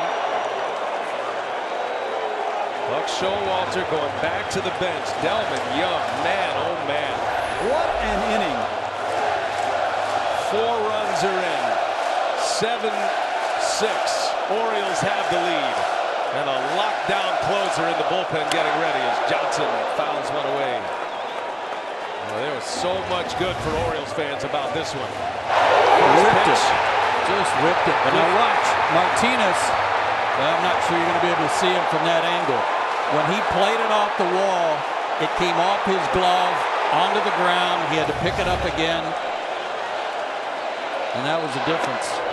You go back to this inning and you talk about Pierce having that nice at bat, hitting that slider over Kinsler's head. Even Hardy taking ball 4, but hits the second cutoff man, Kinsler. The throw by Kinsler's too far inside because the throw beat him. That is one heck of a slide by J.J. Hardy. The slide and the run that gives him the lead. If he's tagged out, 2 outs, and the game's still tied. Still 1 out now. Johnson in the air, center field. Cabrera eases back. Young's going to tag. Cabrera will make the catch. Delman Young lugging his way to third base, and he'll make it with 2 outs. Out number 2. In between a whole lot of damage.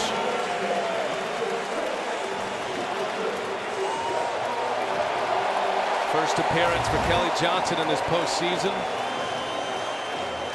I think we'll be able to see J.D. Martinez here. Here's the play off the wall. Yeah, there it is. That's just that slight little bobbles, all it took. Then he rushed his throw, which you're going to rush it anyway. Hold his throw a little bit. Kinsler to the plate. That's a good eye there, Joe. That could be the difference in this game. That could be the difference in this series. 9-hole hitter Jonathan Scope with a runner at third and 2 outs as Soria deals a strike. Poor Soria out there throwing 90 with a slider that's not biting. Zach Britton in the bullpen. Buck had him up last inning. And a wave and a miss. How about the 8th inning for the Orioles the last 2 days? At this point, and we're not done yet, 12 runs. They've scored 12 runs in the 8th inning alone. 8 last night, 4 more today. What's a manager to do with that bullpen, right? What are you going to do? Pieced it together as best he could. He had him in a position. Well, it was no secret coming in that was their Achilles heel, that they just couldn't hang on to leads. You got to give the credit to the Orioles. Those at-bats were great at-bats.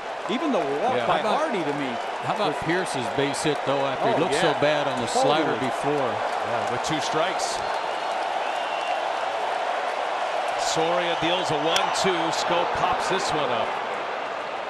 Kinsler is out, and he'll call it. He's got it. The inning is over, but the 8th inning is tearing down the Tigers. 4 more today.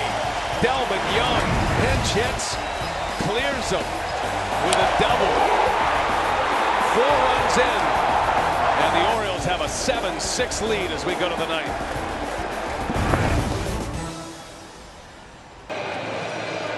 Well, those two just got to be sick. Soria and Java Chamberlain give it up again in the 8th. A 4-run Oriole 8. They now have the lead, and they have their lockdown closer coming on his pitch here. 7-6 Baltimore. Zach Britton. 3rd of an inning last night. Back at it here today to try to give the Orioles a 2-0 advantage in the series.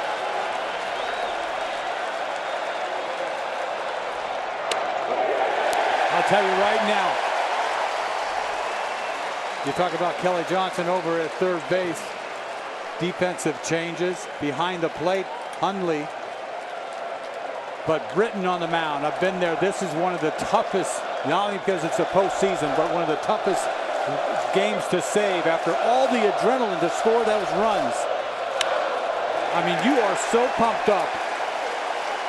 I mean, it seems like go out there and get them. No big deal, but these are one of the toughest.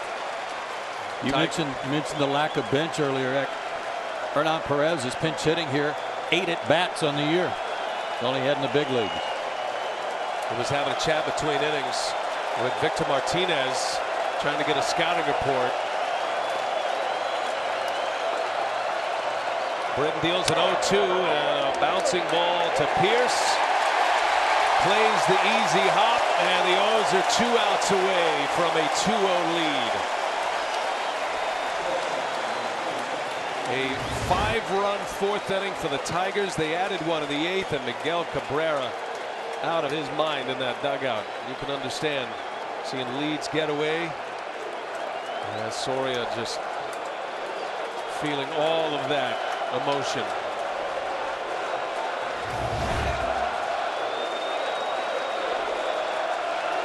Andrew Romine will bat. The other part about what's happened here, the Orioles have taken the lead, and so you get to the 9th inning. That's why that slide by Hardy's so important, because otherwise it's a tie game. But now that they've taken the lead, you got Britton on the mound with the bottom of the order here for the Tigers. They may not have to see anybody else. That makes the save a little easier, obviously, with the light hitting bottom of the order. But you know, as a reliever, you're not even thinking you're in this game. As it slowly creeps up, everybody's going nuts, and you're saying, I've got to close this thing.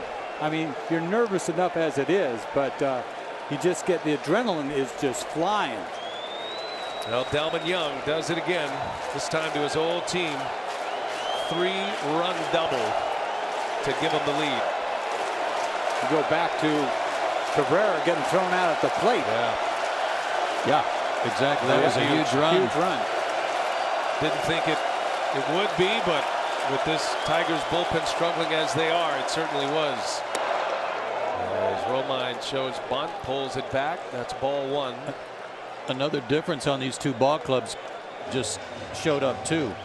They bring Delman Young and Kelly Johnson off the bench to pinch hit, and Brad Ausmus has Hernan Perez. This shows you the depth, the different depth on each team. And they got Suarez on deck. Right. Well, all the Tigers are trying to do right here is get somebody on to get Kinsler to the plate. There's a swing and a miss. Romine overmatched. 96. This nasty sink from Britton. Oh, you get a swing and miss with a sinker right down the middle.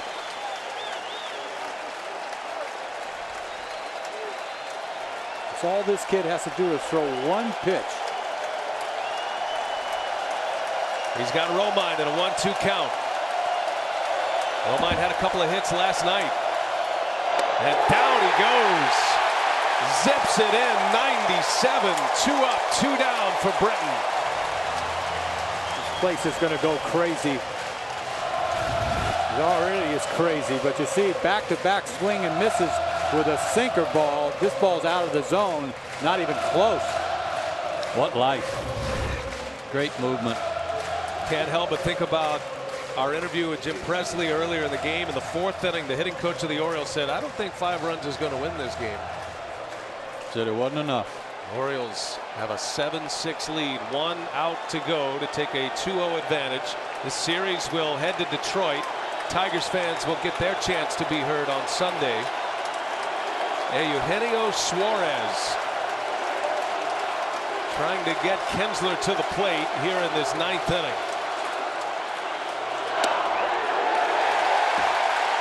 Yeah, I tell you what, when you only get 5 innings out of Verlander, that tells you something. Anibal Sanchez gave the Tigers 2 superb innings. 6 up, 6 down.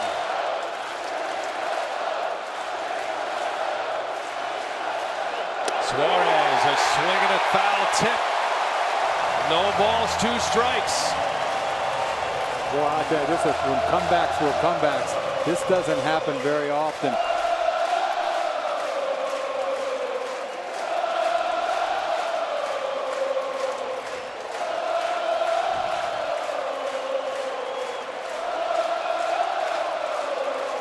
Zach Britton deals it, and it's down and away.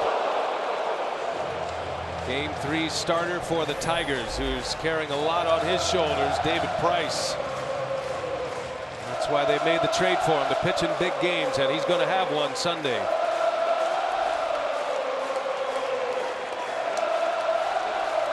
What a hit by Young. 1 ball, 2 strikes. And a ground ball to short. J.J. Hardy, the man who scored the winning run, makes the play to end it. And the Baltimore Orioles have a 2-0 advantage in the American League Division Series. What a comeback. A 4-run 8th and a 7-6 win. Delman Young delivers in the postseason again.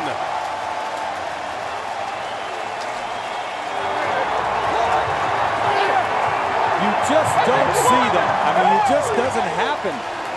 But go figure. The Tigers bullpen. It's what it's all about. They were worried as can be, and it happened again.